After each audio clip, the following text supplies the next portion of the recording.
Hey yo, this is DJ Strict Biz reporting to you live and direct from Dallas, Texas, USA. And right now you're in the mix with my homegirl, Angie Stone, Legends of Vinyl, Chi-Town all day, let's go. Hey yo, it's...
Hey girl, yeah, you the business.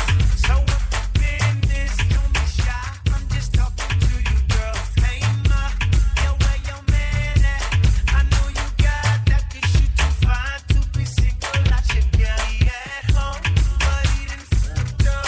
I swoop this girl up and what I'm about to do, he'll feel I did him wrong. 'Cause I'm about to have a menage with his lady and some freaks at the bar who like to do with a star. So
know y'all feeling that. DJ Angie Stone, Chicago. DJ Angie Stone down here in the ATL.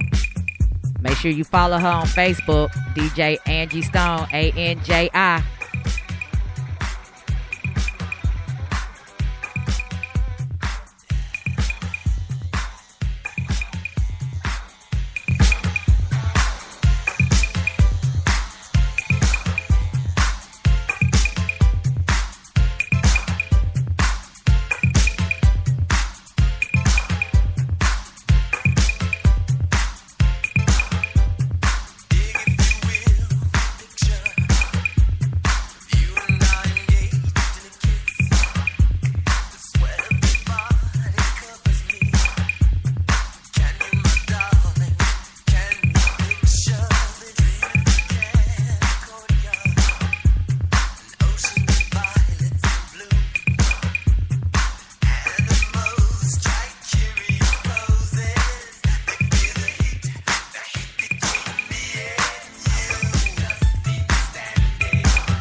Now in the mix with DJ Angie Stone.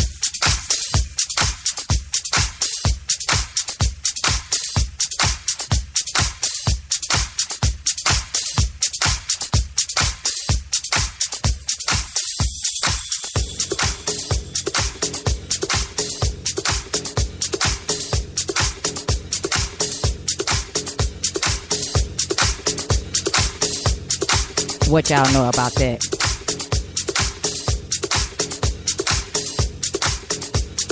Where my house head's at, coming every Friday night. That house head mix. Where y'all at?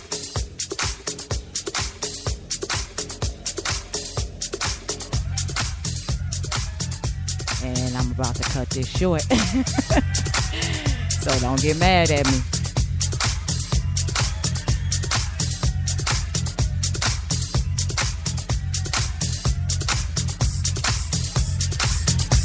Dang, I hate to cut this off. But y'all know what time it is. It's about that time. You getting it in over there, Gina? You can't hear you. Gina can't hear her.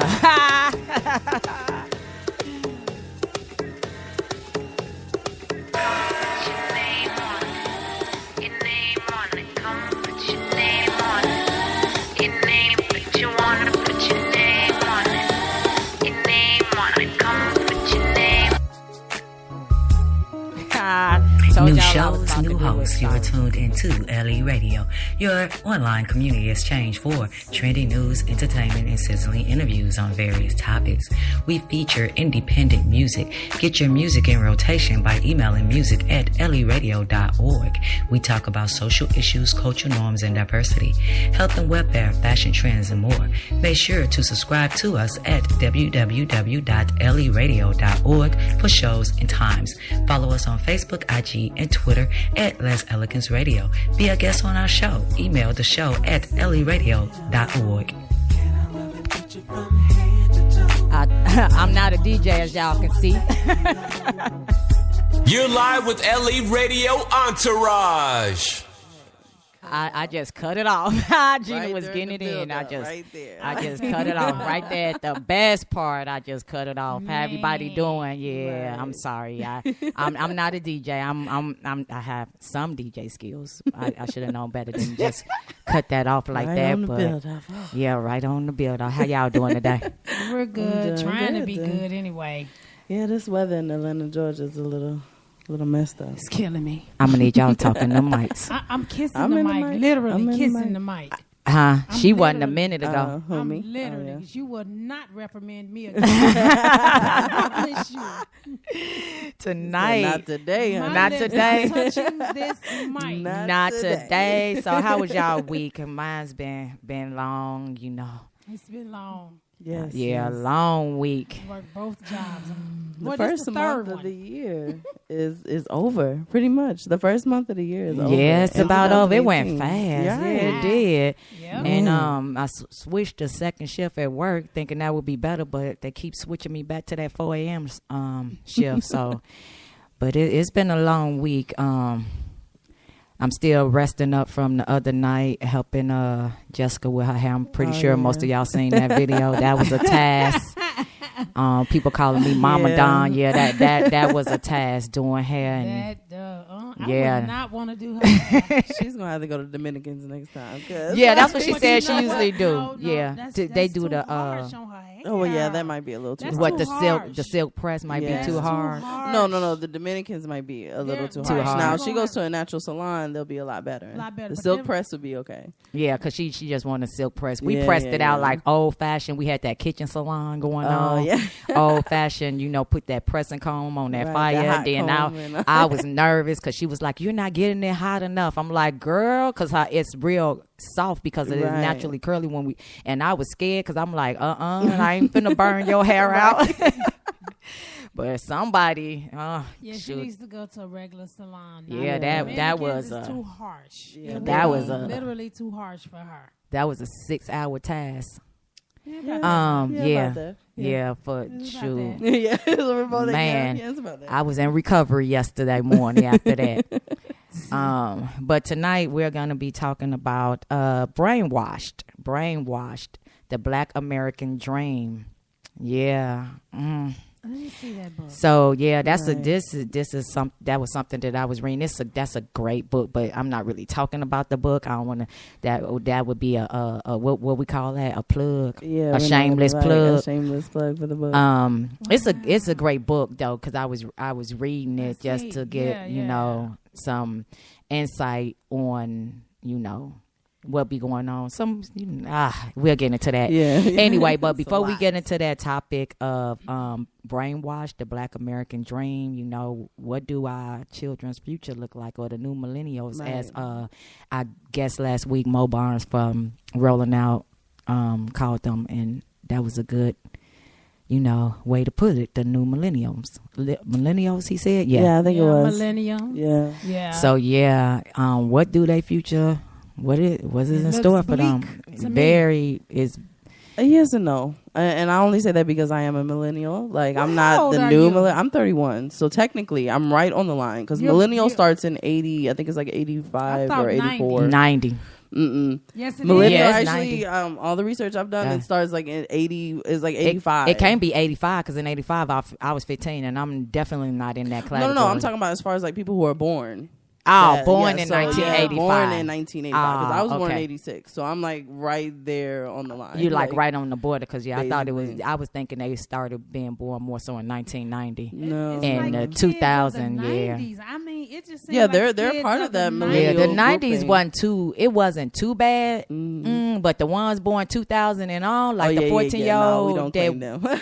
yeah, we don't claim them. We don't claim them. Yeah, I they see the 90s because Keontae's little group, he's 2006. I don't know why your bar is not moving. And I'm kissing this thing literally. Oh no, you good. You I'm gonna good. have They to- they could probably hear you. Get some wipes. I'm so close I wipe to it this off. wipe. I wipe it off. I usually wipe them off. Okay, good. afterwards I don't 'cause mind then. You good. I wipe. Okay. I'm funny like that. They be talking about me at work because every day I go in at work and I work with guys, and guys, they are kind of like a junkie. They and are. when I get in there, I'm wiping down everything, and I do that anyway. I don't want to put a phone up against my ear to somebody else and sit there for 8 hours Right. Right. breathing on and Eating eating and- and salivating That's and true. all of that. So Yes, I can't I stand wiped that. off the phone and I told them I'm sorry. I don't mean to But offend they anybody. should too. Right. But every day I go in there, they be like, "Don't you come in here with that? You spraying too much." Well, they got me wipes now because I can't admit maybe the aerosol, the Lysol spray was a little too much because I was spraying It the air, I was is. spraying everything. It is. And one of my coworkers, I had to be mindful. They have asthma, so I had to be Oh, yeah. mindful Yeah. of You the have to. spraying. So they have me Yeah. some Lysol wipes, but I'm wiping Trying down. to kill somebody. I'm wiping down everything. I'm wiping down I everything. can see her now. Yeah, I'm in there. I'm wiping. I'm wiping. So Yeah, because this flu, whatever this flu yeah. is like killing people. You get it, and next thing you know, you're dead. Right. Well, yeah. I It's was reading like- something about that the other day. I Like don't know what kind of virus. Yeah, that's this why is. the I'm- main strand we have now was one that was like really like the main strand like in 2014. And that was actually one of the deadliest years for the influenza virus was like 2014, 2015. Yeah. So like that same strand is the one that's dominant now. So yeah. Yeah, because It's people kinda getting the flu bad. shot now is not the right strain or whatever they said. It's not the right. I never take the flu shot though. I don't either. I don't take it. I've taken Because it how are before. you going to make me better by giving me the virus? Like that don't make sense. You giving me the virus. I never understood that. So It's supposed to boost be it. to help fight. They put Yeah. the Supposed to- virus in you to fight, so your body can fight it, so Right. you won't get it. but they giving you the virus. So and everybody 8 out of 10 people who get that shot always end up with the flu within a week or two after getting the shot. So They've already it was- defeats the was- purpose. Well, because it probably was laying dormant. I ain't Once gonna they nah. got the virus, They it just been brought it they're out. experimenting on them. You ain't sticking me and giving me something. Okay, okay. You know, what? I It take wouldn't my be the first time chances. that they done experimented on this. So. Yeah, I'm taking Yeah. my chances. Like when we was younger, and they used to too young to remember this, but Gina is. Remember when we used to go to grade school, they put you on that line and they had this gun and it had like 4 needles around it And and I got they it on punch my you. arm. Yeah, they punch you on your arm with it. Yeah, And it's like it 4 stayed. vaccinations Yes. at one time and it leaves this round mark on your arm. Wow. Yeah. So we all had this mark on our arm, but do we not know what if that was a chip? You know, I be thinking about stuff. I I believe think it it was was a some chip. type of experiment. Yeah,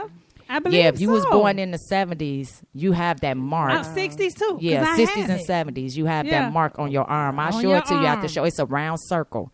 And yeah, you have that mark. Yeah, so anyway, again, tonight we're talking about Brainwashed, the Black American Dream. What does that look like for the children of today? But before we get into that, I'm going to turn the mic over to Brittany so she could quickly give us what's on that event's Blackboard. And again, people, if you have an event coming up, email the show at leradio.org. You could give it to Brittany where she could read about the event for you, or it could be a commercial. You could submit it to us and we'll make you commercial. But if you want to get it on air, again, email the show, THESHOW at leradio.org. So. All right. So we have some more announcements for the Blackboard, of course. So I'm going to lead back into our Punani Poets because this is our season that we've already started. We had an amazing show last night in Los Angeles. I heard it was ridiculous. So, again, you have to get these tickets. Do not wait. So we're going to do the first show, which is Secret of the Pearl, which, of course, as you know, is a super sexy show filled with live music, poetry, dancing, and just so much love, so much love. So come explore your curiosity, because you might not, might It's a learn lot. something about yourself you didn't know about, you know what I'm saying? So come on out. Get all the love you can. So, so the first show will actually be February 13th. Which is going to be in Los Angeles the day before Valentine's Day at 8 p.m. Yes, so. No, I'm not trying to saying. cut you off. My mama text me, talk some. Thanks, Ma. I love you. Thanks for the support and listening to us every Sunday. She said, that's not true. I keep the flu shot. She get the flu shot every year and she don't get sick. Okay. Oh, okay. Well, Mom, you're the exception to the rule. You're the exception. I'm I still am not too, 'cause getting I it. don't get sick. I'm still Oh, not well, taking it. I don't get the I don't- My I kids don't- didn't get sick. I don't want that inside my body. But anyway, go ahead. Sorry for interrupting you. That's okay. All right, so the next show after the Los Angeles show, February 13th, we have San Francisco, which is going to be February 14th at 9 p.m. Seattle, Washington, February 15th at 9 p.m. Macon, Georgia, down here, February 16th at 9 p.m. And then Atlanta, Georgia, February 17th at 7 p.m. So again, for the Secret of the Pearl, ladies, get your tickets like as soon as possible. Do not wait to that day because these tickets will sell out. I don't even think we have very many VIP tickets left either. So if you want to come and sit with Ellie Radio, you got to get those tickets today. I got 4 tickets. 4 that I've been holding on to where people have promised to get and they have not gotten them yet. So if you want them, they're yours. You can text me 872-803-5532 or you can inbox me on Facebook, Dontrella Les Elegance, and the tickets are yours. The VIP, not T, sorry. VIP tickets are $50 per person. Well worth it. Yes, absolutely. So come sit in VIP section with the 3 of us. Have so much fun. You'll love it. So the next show is the School of Seduction. And that's the one showing love to all of our married women out there. Because you guys need love, So class is in Spice session. it up. Yes, Spice that class is bedroom in up. session with the lovable Maha. Because she is just amazing. Takes the lead on this hyper-romantic cabaret show with music, poetry, dancing, and definitely a lot of audience play. So definitely need to do that. So come in to School is in session for the ABCs of love. Okay. So the first show is going to be in Virginia Beach. And also it's going to be February 14th in Atlanta, Georgia. Ooh, so that might be a little cute date for somebody. Mm-hmm. And then you're going to go up to Philly. So all my Philly people need to go out there February 16th at 10 p.m. So get it on. And then, of course, New York City. Got to get it in on February 17th at 10 p.m. as well. School, I'm telling you, class is in session with Maha. You better get it. Better get out there. And then, of course, last, but certainly not least, we have Jessica Holter's The Head Doctor Show. Now, the first show was last night in Los Angeles. Wonder how that went. I heard it was turned. Like, I heard it was just ridiculous. Like, I actually got a text message from one person. Hit me up and was trying to get a ticket, but I couldn't. People, again, you have to buy these tickets in advance. You cannot pay at the door. No. The tickets need to be purchased in advance. You could go to www.punanilove.com, or again, you could text me 872-803-5532 to get those tickets, but they have to be in advance. You cannot pay at the door. I had a couple of people hit me up last night that wanted to get in the show, and there was nothing, unfortunately, that I could do for them. Right. So again, eventbrite.com. Definitely go that, or Punani Love. Get these tickets. So this weekend, so if you didn't get a chance, those in LA, I know Oakland is a bit of a drive, I know. But if It is. if you did not get a chance to go to the show in LA last night, you have all weekend to get your happy little tail up to Oakland, because she will be there on Thursday, Friday, and Saturday, February 1st through the 3rd, doing this show. So you definitely need to get these tickets in advance. Do not wait until that day and try to get in there, because you will not get in. So Right, you'll be like those people last night that was texting me. right, and then you have to wait until next year. So you might not even be with the same person next year. You know what I'm saying? So you just gotta get it now. You just have to get it now. And then the next show is going to be Gary, Indiana. We're coming back to Indiana February 7th next week, which is a Wednesday, I believe. So you can get a little midweek going on right there with the head doctor, you know, the hump day. That's an excellent time. That's an excellent day to have a show like this. It's on I hump have day. yet to go see that show. I You want to got see it. that. I'm telling you. The Head Doctor. You Wow. got to Oh, see it. girl. I was scared at first, but when we went to Chicago. It's not for the faint of heart. Yeah, it's That's not. what she If you, says. it, It's yeah, not for the faint it's of heart. definitely not, and it's not. But you'll get a little taste of it if you go to the show with Maha in, because she was in the Head Doctor show. Absolutely. And you missed her when she was here at the house in the I Punani missed that. Playhouse. Yeah. Because she But does what like did I miss? I she think I've all been- in one. She sing. She was singing. Yeah. And if you a weed smoker and if she You got I love. can't do it. I'm not gonna mess up her work. I'm Right, not, don't mess it up. I'm but- not gonna mess it up. But if you smoke weed, you would look at it differently if you hear this piece that she got about Yes. smoking a blunt. Yes, I love it. I You would love look at Oh it my like gosh. totally different. I'ma So go home you and- might get the opportunity though. If you Yeah. come to her show, come to that When- show. when she- She'll be here February 14th. She'll be here in Atlanta at Yes. the Rush Center on February 14th, Maha. Yes. She ain't going to be at the one on the 16th? Which one is No, the the one one on on the Is in 16th. Macon. the one? no, Nah, she's not that's in- the Secret of the Pearl. That's it's three different. different shows. She Yeah. is School of Seduction. She's Yeah. School of Okay, Seduction. School So of Seduction. you have to go to School of Seduction if you want to see Maha. Absolutely. Are we radioing on the 14th or no? Yeah, I got to check out their Wi-Fi situation going on there because I want to do all the shows that's here in Atlanta. So yeah. Okay. All right. Moving on. Yeah. So, and then for the rest of the shows that we have for the Head Doctor show, of course, we have Columbus, Ohio, doing their happy hour on that Thursday, which is February 8th. Then we got Nashville, Tennessee over here on February 9th at 9 p.m. Then we have New Orleans or Nowlands. I guess that's how they say it. I don't know. I'm not Cajun, so I don't know how to say it. But I love it, though. February 10th, that's going to be then. And then I think that's that Saturday. Then we have Dallas, Texas. Now, the show in Dallas, Texas, again, is sold out. However, you can text to be on the waiting list. Yeah, I got some people over here hitting me up about the Dallas show.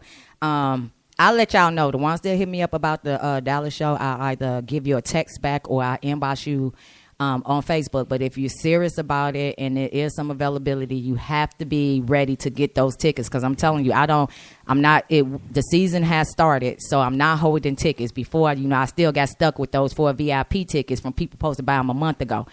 At this time, I am no longer holding tickets. If you say you want a ticket to any of these shows and you hit me up, you have to get them now. I may wait a couple hours because I know people be at work.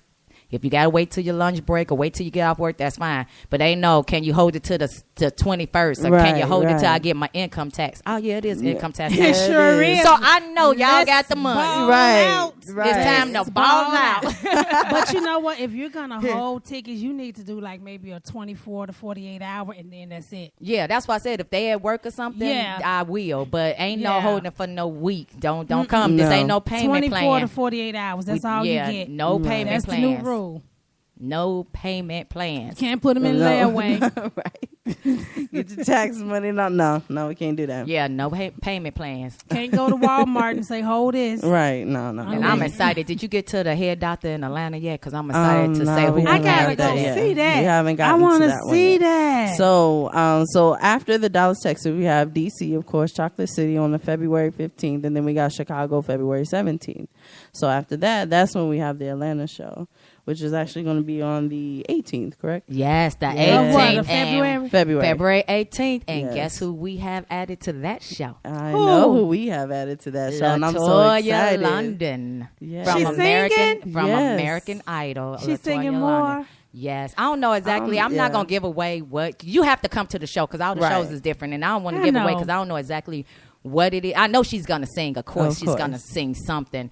But I don't know what. But, you know, she will be there on February 18th. Yes, so, she again, will. people, these shows will sell out. That's Latoya London. Yes. You may recall her from, she was the third season of I think American you need Idol. Yeah, to play I think it one was of the her third songs. On American Idol, she was the 4th place finalist. She was also played in The Color Purple, the Yes. stage play. She was on tour with them. She did Tyler Perry's Madea on the Run, Yeah. and a host of other things. I Yeah, know she she did got like a whole bunch. Yeah, right she now, has like, a new album. I don't know when it's coming out, so I don't think it's come out yet. it I have hasn't to dropped check. yet, but. She's an amazing person. You know, we Yes. had She's her still here at rocking the that bald head because she looks so yeah, sexy you with wait. the- You wasn't here when she was at the house. I had the I was word. here. She keep mixing. I was here, though. You miss Maha and you Yeah. miss Latoya London. Well, I mean, That was the BDSM night that she missed.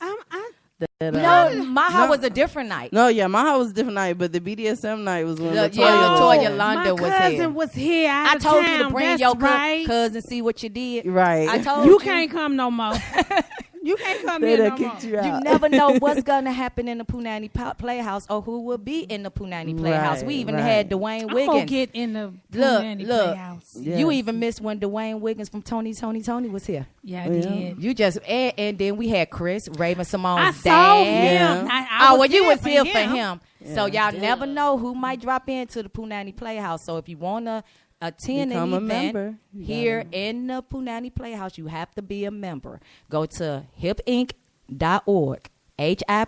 HIPINC.org. If you're not a member, you cannot attend. We do No. screen you now because we don't want no crazies. right. We don't want no crazies, but again, you never know who's going to be in the Punani Playhouse. So, again, if you want to be invited to any of these special events, make sure you join the team at hipinc.org to, be a guest. Come out, enjoy us. Very amazing people. And again, Absolutely. you never know who's going to be at the Punani Playhouse and what's going to happen in Punani's Playhouse. I swear, not the times I am here, I be like, man, this is not a time to be single. Oh, yeah. But yeah, so not. definitely those are the shows that we're having coming up again. The season has started for the Punani Poets, so get your tickets as soon as possible.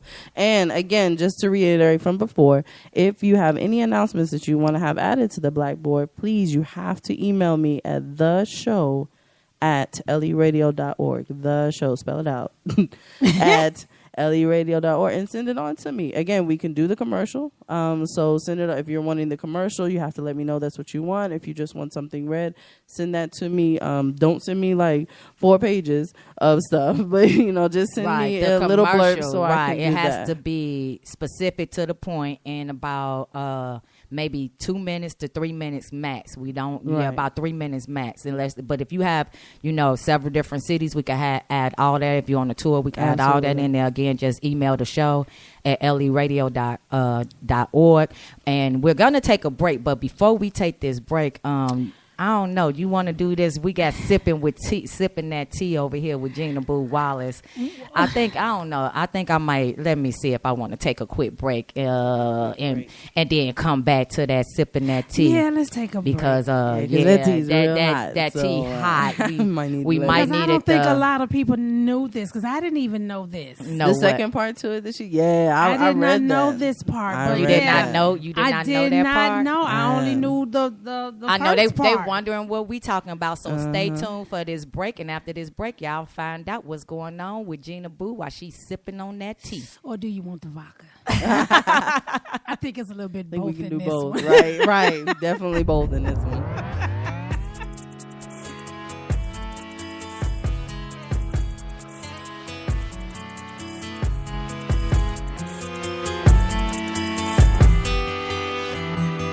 Whoa, whoa, whoa, whoa. You said you would do better than me. Whoa, whoa, whoa, whoa, whoa. But I don't see nothing. It ain't like I wasn't enough for you. Give you everything you needed. Showed you that I could adore you. Now I really think you see it. Next time you see me, finna hit you like you gon' say I want you and I want you right now. I'm gone. You gon' wanna holla. You gon' wanna holla. Whoa, whoa, whoa, whoa, whoa. Bet you wishing you can turn back time. Whoa, whoa, whoa, whoa, whoa. So why the hell is you frontin'? It ain't like I wasn't enough for you. Give you everything you needed. Showed you that I could adore you. Now I really think you see it. Next time you see me, finna hit you like you gon' say I want you and I want you right now. I'm gone. You gon' wanna holla. You gon' wanna holla. You gon' wanna holla. You gon' wanna holla. You gon' wanna holla. You gon' wanna holla. You be on my back, I see you chasing. Now that I'm money making, popular, too much attention. Plus I forgot to mention dope, swag, upgrade, different, self-made, living good, getting paid. That's the Maserati way. I got it in the bag, and I don't mean to brag. This probably makes you sad, and I ain't feeling bad. So listen, bye-bye, ain't nothing else to say. Onwards and upwards, that's the Maserati way. Next time you see me, finna hit you like you gon' say I want you and I want you right now. I'm gone. You gon' wanna holla. You gon' wanna holla. You gon' wanna holla. You gon' wanna holla. Yeah. You gon' wanna holla. You gon' wanna holla. You gon' wanna holla. You gon' wanna holla.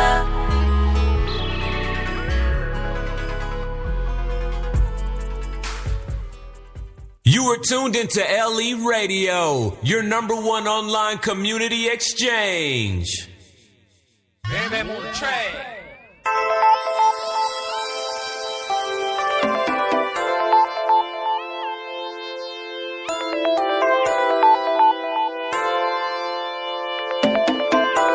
Shout out to Mo B.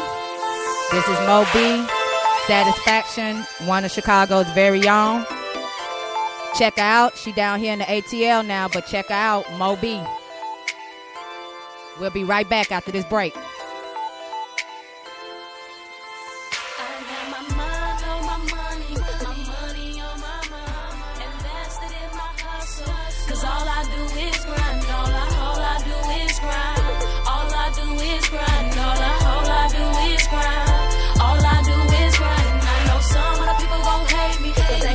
Stop my shine. Since my city got my back, I'ma keep them satisfied. Keep them satisfied, and I'ma keep them satisfied. Keep them satisfied, and I'ma keep them satisfied.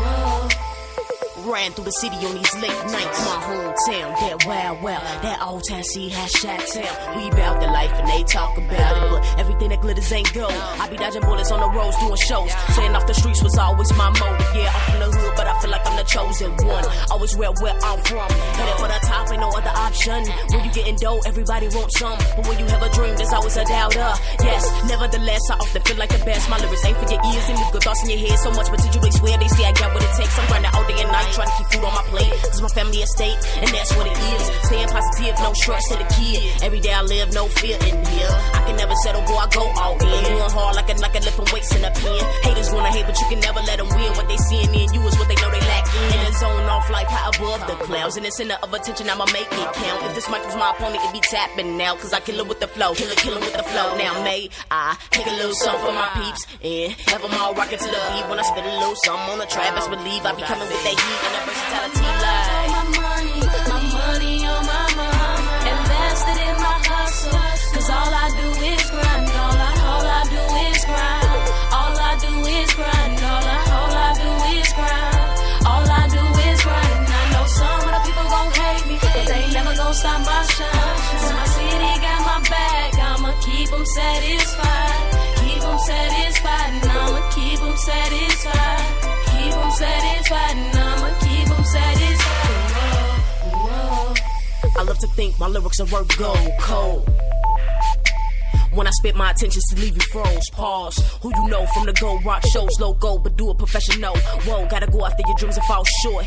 If you got what it takes, don't let it go. Come on, yeah, homie, I'm in here. I stay posted like I'm waiting, like I've been here. There's no escaping what you hear, this realness. I'm not your average, cause I'm not average. Nah, Mo, baby, that's the name, in. Killing the game hasn't always been a game plan. They ask me if I'll ever change for a million. I tell them I'm a full package, better understand. What's my flow without my swag with it? It's like owning a car, but can't drive it. It's like working a job, but don't get paid. It's like I'm claiming to be real when I'm faking. Nah, what you see is what you get. Ain't gotta love me, but I bet that they respect.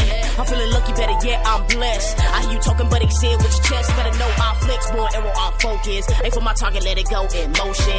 Hip hop, I got the recipe and potions. Pick it up for my fans, I'm serving. Now, may I kick a little something for my peeps and have them all rocking to the beat. When I spit a little something on the track, just believe I be coming with that heat and the versatility like. My money on my mind, invested in my hustle. Cause all I do is grind, all I do is grind. All I do is grind, all I do is grind. All I do is grind. And I know some of the people gon' hate me, but they never gon' stop my shine. Cause my city got my back, I'ma keep them satisfied. Keep them satisfied, and I'ma keep them satisfied. Keep them satisfied, and I'ma keep them satisfied.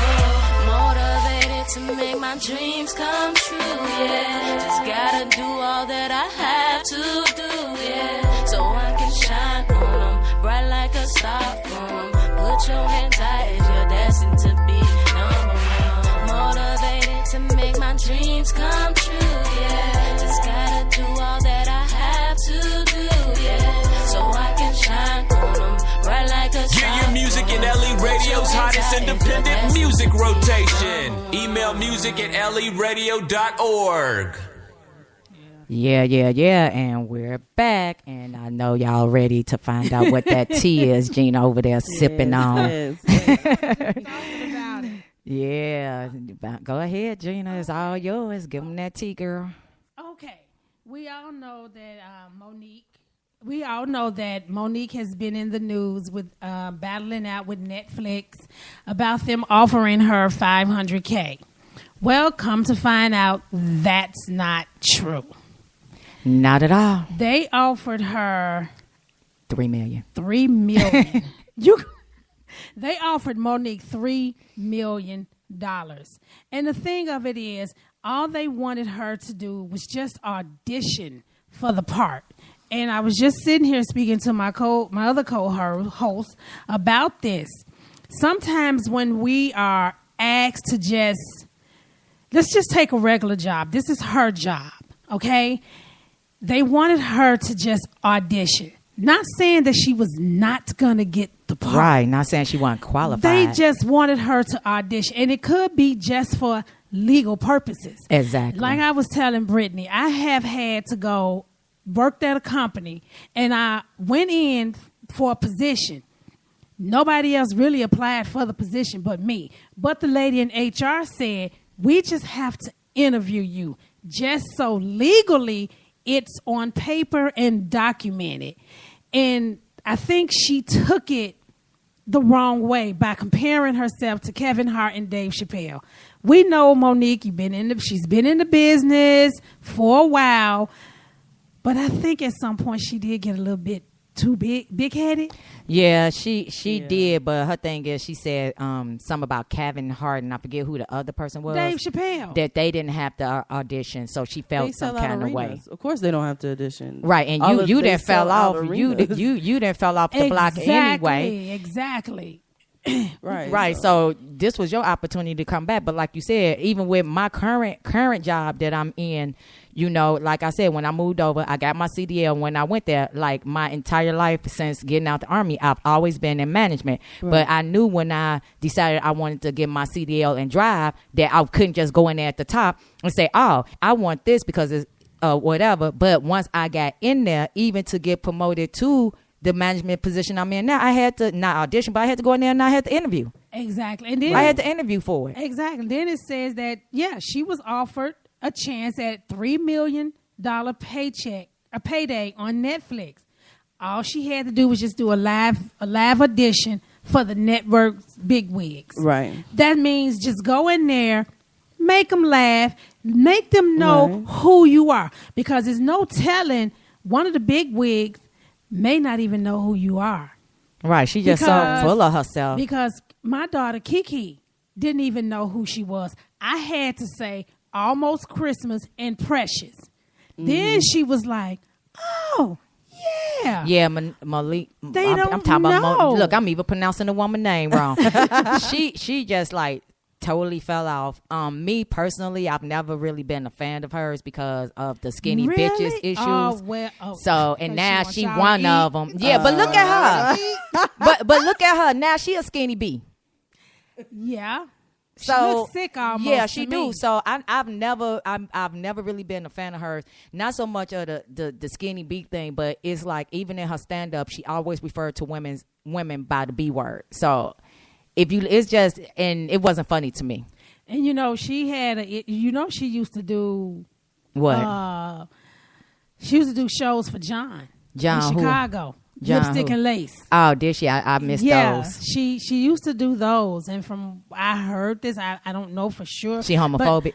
No, she's very much not. Oh well, she can't be homophobic if she's doing John shows. But when she got on BET, and all that and stuff, the Precious stuff, then she flipped on him. Ah, you see what I'm saying? It used to be like a show that she would just do for him, for us. And then all of a sudden, I think. Well, that's what happened. I don't know what's going on with her. Somebody said it was her. It's her husband. Like since she's been married to him, because he manages her. Like he's her manager. And that's So a lot of people, because they don't like him and how he manages her and how he does it, they're like, basically, you're the reason why your wife doesn't get as much work as she does, because she's your wife. She's following behind you. Her attitude has totally changed. Yeah, her attitude sucks. It sucks. Her attitude actually sucks. I love Monique though. I think she's funny. I think she's funny. I want to trip her. And she do. Sometimes you have to be careful when you're talking weight. Yeah, whether the skinny bee thing, big, I just never. That right there was my ultimate turn off. Just I think with comedy though, like there's with comedy there are things that are you off wouldn't limits, take it personal. But weight is one of those things. I that's didn't not take off it. Limits, so I don't didn't take it like personal, but it was just she just overdid it. It's like that was her punchline for everything. Eat some neck bones. But that was her punchline. Every show, her punchline was. All through the show, you skinny bee, skinny bee this, skinny bee that, skinny bee, skinny bee. Like some woman that was smaller than her did what? They hurt her feelings. Yeah, pretty much. She probably got bullied a lot, and she was I don't know what the issue was, but that with it was just nerve wracking. Radioland, Monique was not just offered $500,000. Initially, she was offered $3 million. Offer and me $3 million. because she had to audition, and David Chappelle and Kevin Hart didn't have to, she wanted us to boycott. I'm not. But she already know it's a male dominant world. It's gonna always be. It's been entertainment. Right. It's gonna always, even with rap. I'm sorry, but that's the world we live in. It's the world we a live male in. dominant hip hop Exactly. music. Yes. The industry period is dominated by males. It is. It's It dominated. is. Right, and that's why she singled out, I think, Amy Schumer. But what you also have to understand, Amy Schumer sells out arenas. These other men sell out arenas. When is the She last time even that did you an sold arena? out an arena? So No, she ain't sell out the arena. exactly, She barely 'cause sold you out still a room. do clubs, and again, not to take away from her talent because she is a talented woman. She's very she is talented. now her going as far as saying she's the most decorated comedian. Girl, please stop it. She said she was the what? Stop the madness. She said that she was the most decorated comedian alive. That is what she said. She dreaming. You and Whoopi Goldberg is still here. We got a plethora of people that I can name that is still here. I like doing Whoopi, too and I'm a much. fan of hers. I like her movies, but stand up, she wasn't that funny to me. She either. wasn't But funny she's to still me, but her decorated, though. movies, Her were movies good. are Still, she has more awards than Monique. Yeah. in Yeah. all different categories. Like But so, yeah. don't do that to Don't do yourself. it. Because you just made your point just even more worse. But it's like I think she needs to. She needs some attention. She get it out. I think she needs to calm down a little bit and gradually get herself back into it.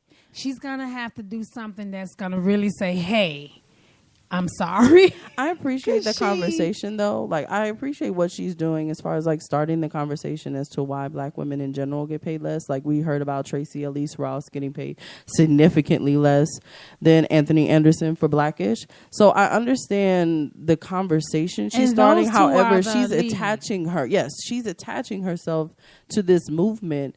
But she's not I in feel that like she's position. not doing it correctly. So that's belittling the entire movement of every conversation now. And this could go with any job.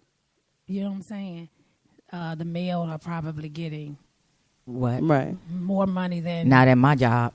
not in mine either. Yeah, we equal. Shout out to Cobb County. Right. My job either. Okay, we all about the same. We the same. We Shout all out. about the Shout out. same. Right. You know, but Sure, we got some women up there in some higher positions with my company, with Cobb County. There's some women sitting up in some of them offices up in there, head honcho. So, Right. you know, I was talking about the entertainment world, but in the real world, yeah, you know, we have more black women in corporate America than we do Right. black Yes, men. Our they're black black men, men. they Yes. more into the entertainment field. They dominate Right. that, but when it comes to the real world, They can't handle it. They in corporate America, you Well, have I more mean, black women. More black Exactly. women go to college. We have and more, finish yeah. as We well, have more so. black judges, women, Yeah. black judges, Yeah, we do. doctors, lawyers, everything than the male. So yeah, so we breaking even, but just on a different level and in a Right. different Level. area, in Yeah. a different area. Right. So Well, shout we out hope to my women. Yeah. well, we Right. hope Monique get it together, and we hope she does a comeback. You know, I want her to do a comeback. You know, but the contracts would have been signed if she had just went ahead on and just auditioned and let it go and made a comeback. I think she was scared when nobody gonna watch that crap. But I would have watched it, but I you know think what? she She would've. did one where she did a comedy show for the women in prison. Yeah. It was really, really She's nice. like, I was yeah, almost that your was- cellmate. That- I think that was the name of yes, it, yeah. that was really, really nice. Now, see, I like that. Given, you know, I like that, you know, because they need a little love too, even though they probably shot up the building or something stupid. But I like that too. But she should have just relaxed, went ahead and auditioned, and got your money. Offer me $500,000. I'm gonna get up there and make it do what it do. I don't even care. right, I'm making do what it do. $500,000, I would take it. Tyler Perry can cast me in a movie. For Right, 500,000. I'm You gonna could be cast okay. me. You want me in some heels? You want me in a bathing suit? What do you want? I Baby, get you. all yeah. this will be in a bathing suit. 500,000. Okay, you want me to tap dance in some heels? Like, what is it you want me But to do? if that was the case, then she should have went back to the drawing board and say and asked, why do I have to audition? Or she I'm can- sure they would have told her instead of comparing Right. herself. Sometimes you can't But compare they explained yourself. to her why they offered yeah, her sometimes what we they just had, get so. too high. And $3 million for her not doing nothing in some Was years. good. was good. Was good. She was the Because dummy. it was just almost Christmas. That was 2 years ago, right? Nah, Almost Christmas with Chris Brown and all No, of no, them. no, no. No, Not almost Christmas was was like her. John Amos. No, it wasn't. Not John Amos, but the guy Almost. that played in Color Purple. Yeah. Mister. Who? Danny Glover. There you go. Not John Amos. You know Gabrielle what? Union. I didn't see that. Yeah. What's that other girl? Elise Yeah, her. from Set It Off. Yeah. Yeah. She was in Kimberly it. Elise, yeah. So that was about a couple years I ago. missed. I never seen That that. was Actually really You know, her good. character in that movie Yes, with her- JB Smoove Okay, I was gotta actually see it. really Exactly. funny. Now see that and she I didn't in see that that. movie, it was funny. She was funny. All she had to do was just go ahead, I think, and just come on out and audition, call it one. I Or seen like it, I but, said, yeah. she could have did what Wanda Sykes did and said no. They offered Wanda Sykes less money than they offered Monique, and Wanda Sykes was like, "I'm good," and didn't do it. So, and she didn't come out and I love us for real and boycotting Netflix. She was just like, "No, I'm good." I'm good. So- just say no, no thank you, or go back to the drawing board and say, you know what, can we renegotiate? That's all you have to do. Can we renegotiate? I've had to do that too at my job. see, my I wanted to thing is- renegotiate my yeah. raise. Oh, you always do. I never take any was job like, that I okay, ever wait, apply wait, for. wait, I wait, never wait. take what they offer me. Wait, at wait, first. wait. This is I'm not new. I'm seasoned. Right. Right. You might can get a person coming out of college and pay them less, but I'm seasoned, baby. You want the Yeah. meat seasoned. Right. The meat nice and tender and seasoned. You know what I'm saying? Sometimes you have to do that, but she just went a little bit too far. I'm Yeah, not she boycotting Netflix anyway because they got my money. They was already telling took my somebody money, that the so other me day, boycotting is going to I'm not do what? boycotting no Netflix for no goddamn on Monique Or when I only nobody pay else. $8.99 a month and I can look Exactly. at all the horror movies I want to look and versus my paying Comcast $200. You think I'm finna Right. boycott them and lose Netflix?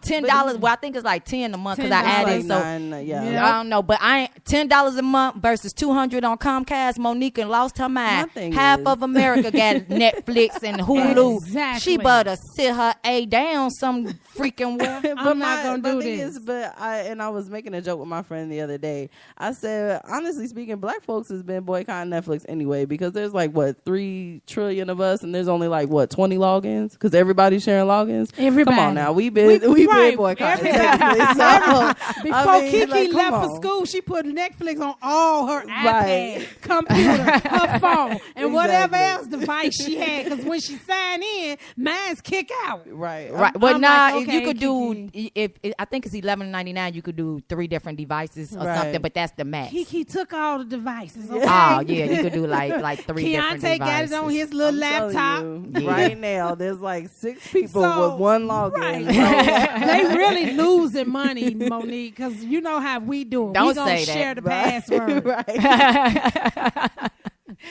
Oh wow. But that's all the tea I got for today. That's all the tea you got Yeah. for today. I'm always on Yahoo. Well, while we I'ma find sipping some this more. tea, I got something that I need to throw out that I'm so sick and tired of seeing. I don't. This trend is worse than the sagging pants. What? The eyebrows. What the heck is going on What? with you women drawing these unibrows? I can't let Where it go. did that come Eyebrows from? on fleek. Hey, They- no. I Let hate it go. them things. When they do the unibrow, honestly, I think you're supposed Let it to, go. to do it when you're putting it on, and you're supposed to erase it at some point. Let it go. I It don't look know. like freaking But road why do you maps. want these fat eyebrows? Eyebrows are not fat. Let it go. I mean, I like my little look arch like- that I do my little 'Cause I don't- arch, I'm but not I'm under- not gonna do this big. What is that? Like It the takes over your equation, so- forehead. Just let it go. Like whatever is naturally there, just arch it up nice and neatly. It's okay. And that's it. It's okay. Let it go. And it's horrible. I thought back in the day when the little street walking women would have them real thin. I thought that was that's horrible. a California thing too. Like all of like, I mean, my no mom shade used to my like her Chicanas, so but they thin. used to I'd do be that, like, yo. "Where's her eyebrows?" I it's swear, like- yeah. with the Sharpie, Right. and They stuff. went from no eyebrows to road maps. Like, what?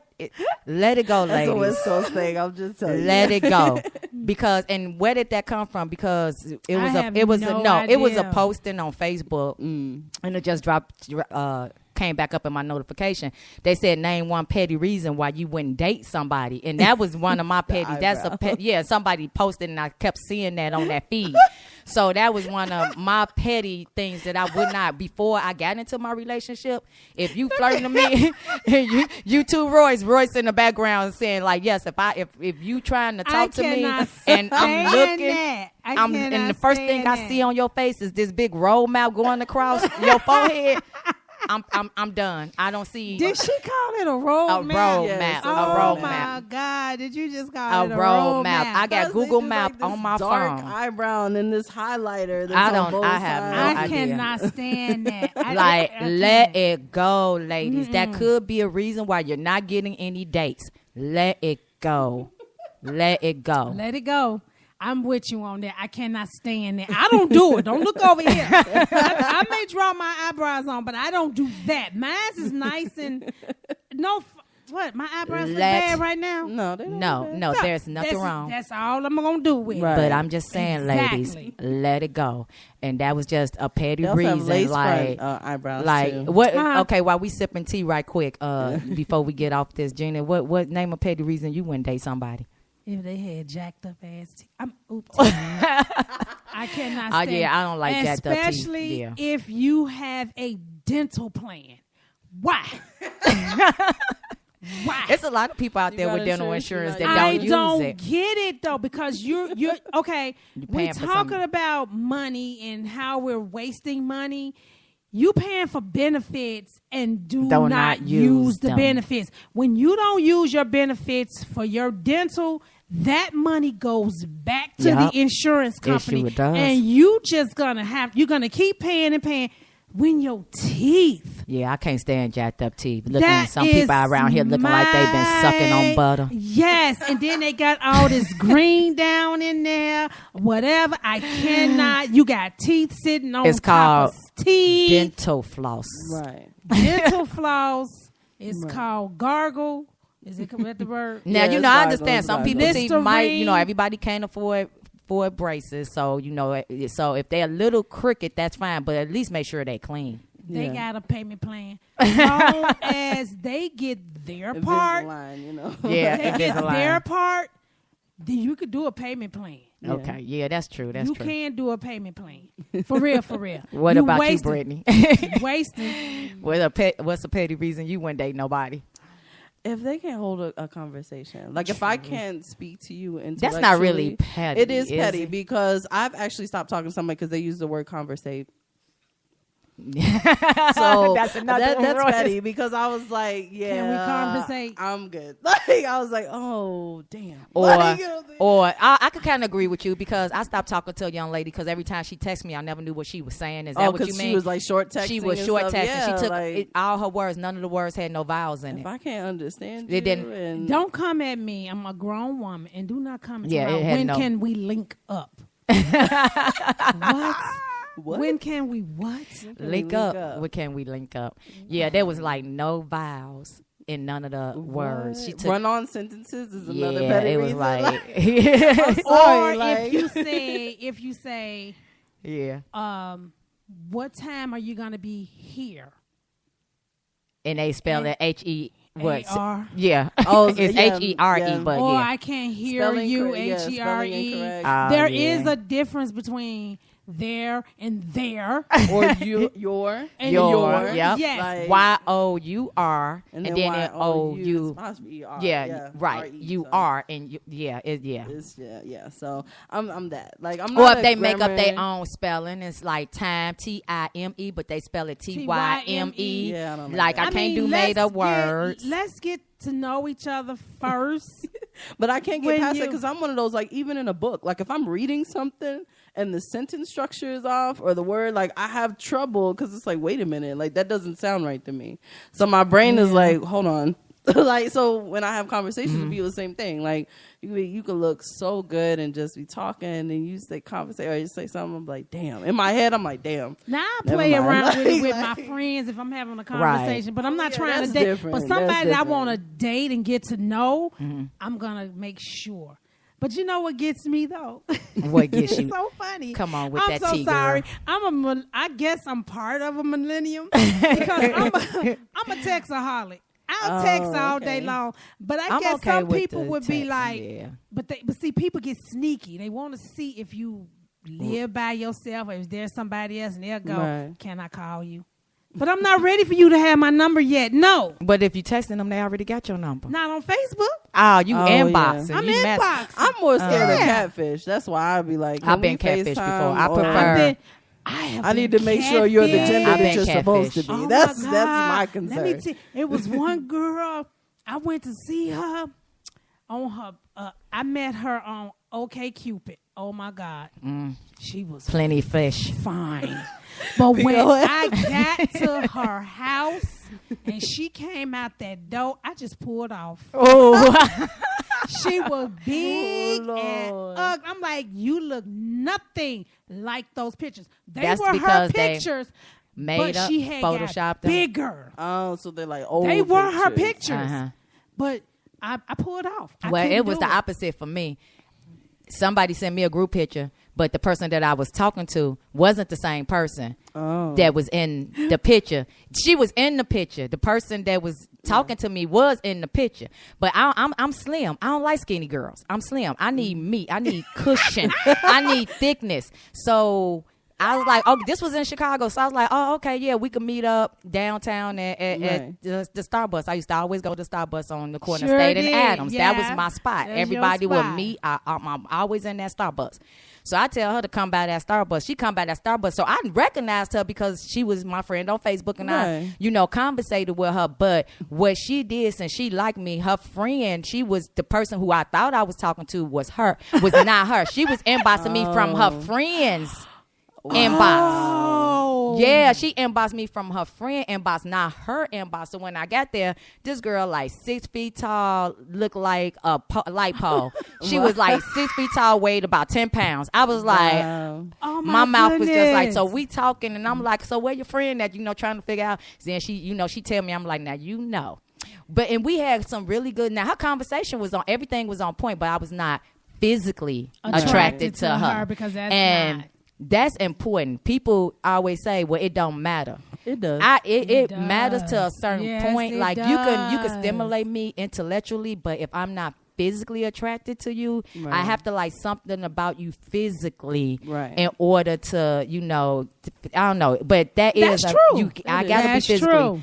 And one of my things is I don't like slim women, and I get a lot of little petite and slim women that usually want to talk to me. But I like cushion. I like thickness. I always get these short studs with these big tits.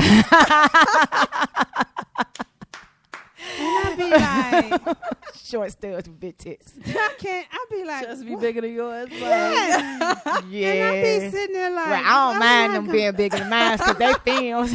I be like, what? I put on some heels. What I'm gonna do with you? Or we in the sack? We just gonna titty fight. That's just basically what we gonna do. We gonna titty fight because I be like, why is this what my life has come to?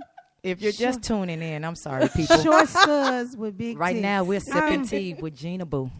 This is a lot of tea. This is vodka right now because I'm having an issue here. And we're talking about petty reasons why you would not date anybody. And, Dag, I should have had my phone line hooked up so we could have some people call in and tell us 'cause about, I'm sure they have about some petty reasons yes, that they wouldn't. yes. And another thing, see, I don't do just studs. I do everything, but You do everything. bisexuals and straight.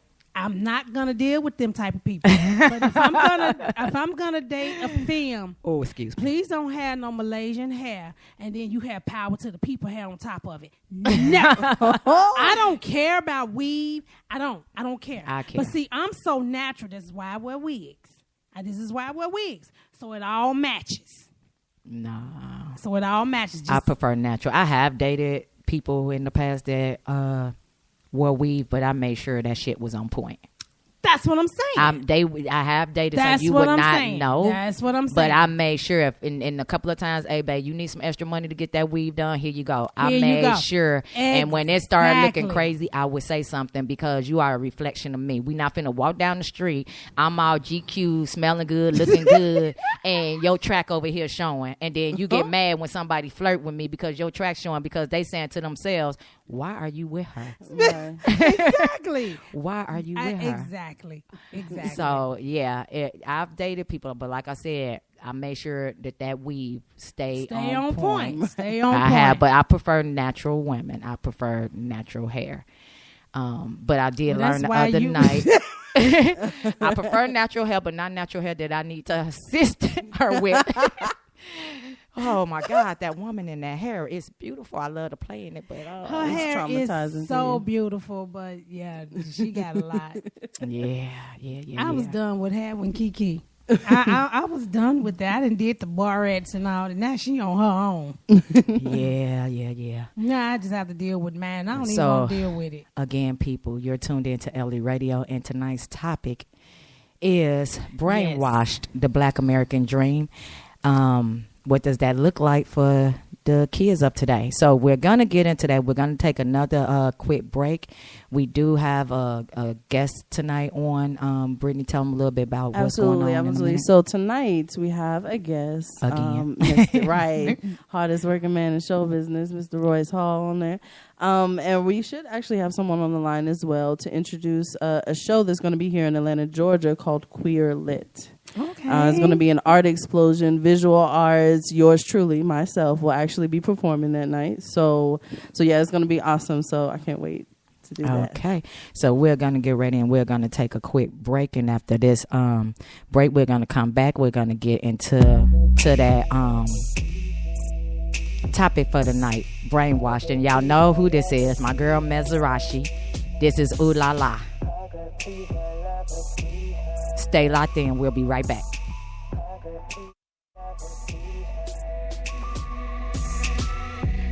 I can tell you what a girl wants. I can tell you what a girl needs. Just I can tell you what she might think. And I can tell you what she can't see. I can tell you what she might do. I can tell you what she sure won't. Depends on what you might do and what you don't. She might want all the attention, even if it's what you say, and if she's worth the mention. You won't look the other way, don't have to say you love her. Let her know you're thinking of her. And if it's nothing that she needs, give her all you got. Give her all you got. Make her say, ooh la la, ooh la la la. Make her say, ooh la la, ooh la la la. I got these hella huskies. I got these hella huskies. I just say it like I see it, 'cause it's something that I know. No girl wanna trifling, no man with a dirty. Whoa. Each story has two sides, so I'ma hit you up with both. I'ma hit you up with both. I'ma hit you up with both. She might want all the attention, even if it's what you say, and if she's worth the mention. You won't look the other way, don't have to say you love her. Let her know you're thinking of her. And if it's nothing that she needs, give her all you got. Give her all you got. Make her say, ooh la la, ooh la la la. Make her say, ooh la la, ooh la la la. And if it's nothing that she needs, give her all you got. Give her all you got. Make her say,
LE Radio's hottest independent music rotation. Email music at leradio.org.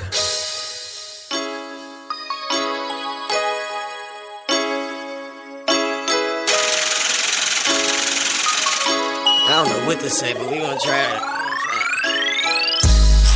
I took a bad bitch to the city and we dropped some motherfucking pretty pennies. I told her take my shit in the mouth and go with you like this, yeah, like this, baby, like this, shorty, come with, like this, baby, hit this. Hey yo, who got the keys to this piece? I said Shig Mac doing. Who make them tracks at the sheets? I said Shig Mac doing. Who stroked that pussy like the thief in the night? I'm like a kingpin nigga, but a queen with a pipe. Hey, bust it open, bend it down, yeah. Baby, do it right though. Told her go ahead and fuck it, move it like a psycho. She deserve her nightcaps though. When shopping streets Mount Cabo, take her to meet the folks and she could play the proper swing. Girl, she's a meal, not the snack kind. Baby girl, man, she prime time. Told her walk in here, she started strutting for a real kind. I perked her up, she feeling high. She poked it out, I hit it right. She like the shop, I like the shop. We fuck for hours all night long. I took a bad bitch to the city and we dropped some motherfucking pretty pennies. I told her take my shit in the mouth and go with you like this, yeah, like this, baby, like this, shorty, come with, like this, baby, hit this. Seen her on the air, seen it from afar. Had to get a bone, almost crashed my car. Shorty looking bad, I hopped out and all. She was in her bed, probably had a dog. Shorty said you rock, cause I know who you are. Whether it's you or Paul, she said not at all. Got the number shortly, I gave her a call. Got to know the shorty before she get me off. Now I'm constantly up at the mall. She take me to Mars, I take her to Ross. See, I ain't tricking if you got it. I never had a shorty do me like this. I took a bad bitch to the city and we dropped some motherfucking pretty pennies. I told her take my shit in the mouth and go with you like this, yeah, like this, baby, like this, shorty, come with, like this, baby, hit this. She like to talk that shit to me, she know I disrespect her mouth though. Put her in the chogo, hit her with that left stroke. But she a rider on the low, she don't need no key, bro.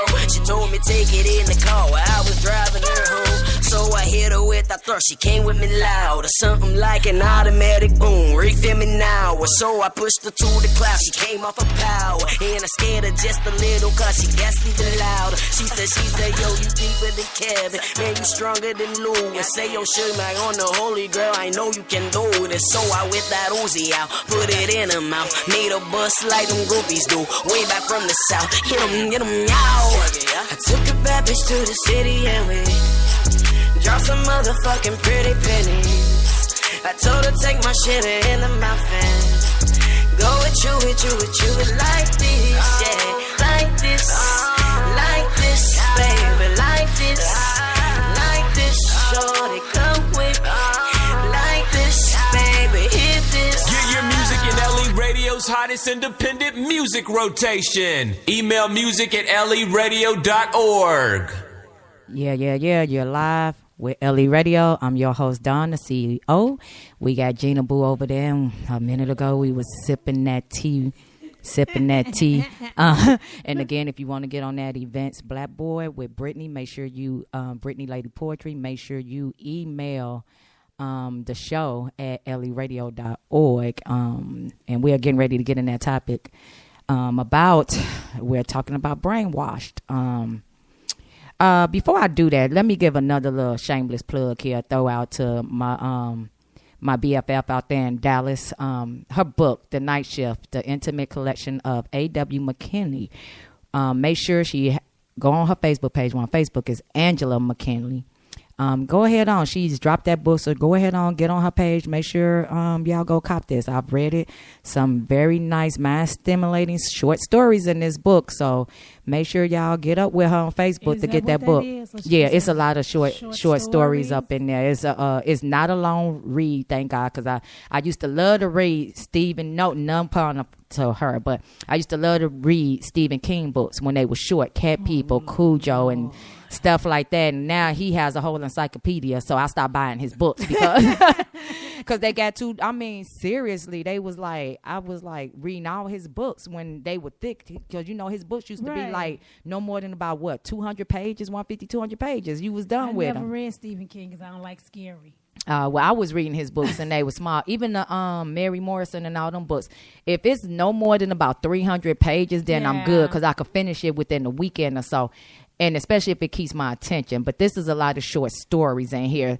But when you get into those 600-700 page, that's too much. I can't do it. I can't do it at all. But again, tonight we're talking about being brainwashed, the Black American dream, and what does that look like for the children of today, the ones especially born in 2000. Like, what is it? What does that look like? Go ahead, Brittany, because you look like you itching. No. She itching to say something. Go ahead. Because when we got this topic, it made me think. So, what is exactly the Black American dream then? Like, because I don't believe, is the Black American dream the same as the regular American dream, Manifest Destiny? Is it the same still, or what is the Black American dream? Is it to be an athlete or like an entertainer now, or is it to just to live past the age of 25? Like, what is it exactly? Like, that was all the questions that we need answers you know to. what I'm saying? What we're talking about tonight. So it puts a lot in there, and like I said, as I was born in '86, so I was like in the middle of the crack era, I guess. Even though my mom, what I'm saying, like I didn't have to do it, okay. Yeah, because it was the '80s. So like Reaganomics, all that good stuff. So like. Do we have a Black American dream? Because it's in most African American household is right now. Like, I kind of agree with what Brittany was saying when she just touched on. For some, the Black American dream for most young men, especially from my own city, our city, Gina, is to make it or to live past the age of 25. Right, and that's sad. That most people, that's they dream. They just want to live past the age. For young Black men, they want to live past the age of 25, which is sad. And then the other Black American dream for our young Black men is not really. It's that get rich. We live in the microwave society, where they all want to be rich like overnight. Their dream is basically, I want to be a rapper, right? And that's not, like, it could be your dream, but what do you have to fall back on if that don't work out? Exactly. And the way the world's set up now, where they not even like giving out record deals. I can't even name any record labels right now, because what they're not realizing is a lot of these hip entertainers are independent entertainers. They might have started off years ago under labels, but a lot of them now are independent. Or they have their own label. Or they have their own label. So getting record deals is just like unbelievable right now. It's just not something that's really happening, where in the old days when we had Columbia Records, Star Record, Motown Record, all them, they went out of business. But they Motown was basically for blacks. It was a black station. But we don't have record labels like that. I think, what was it? Lil Wayne them had a record label. I can't even think of that hip hop record label right now. But I know you're talking Young Money. Yeah, Young Money. But but that's still basically independent, because it's all is him, Young Bird, and is it Young Bird? It's Birdman. Birdman. Okay, y'all see, I don't know nothing about we don't know nothing hip hop. about that. But that's their dream. They and I believe it has a lot to do with, because we do live in a computerized world, and a lot of stuff is more y'all, I'm getting tongue tied over here. Right. Accessible, right? And especially with social media like Facebook, you could be anything you want. So we do have a lot of young entrepreneurs, which is fine, which is good. But that's fine. If you're gonna be an entrepreneur, you have to. It's a way that you have to do that, right?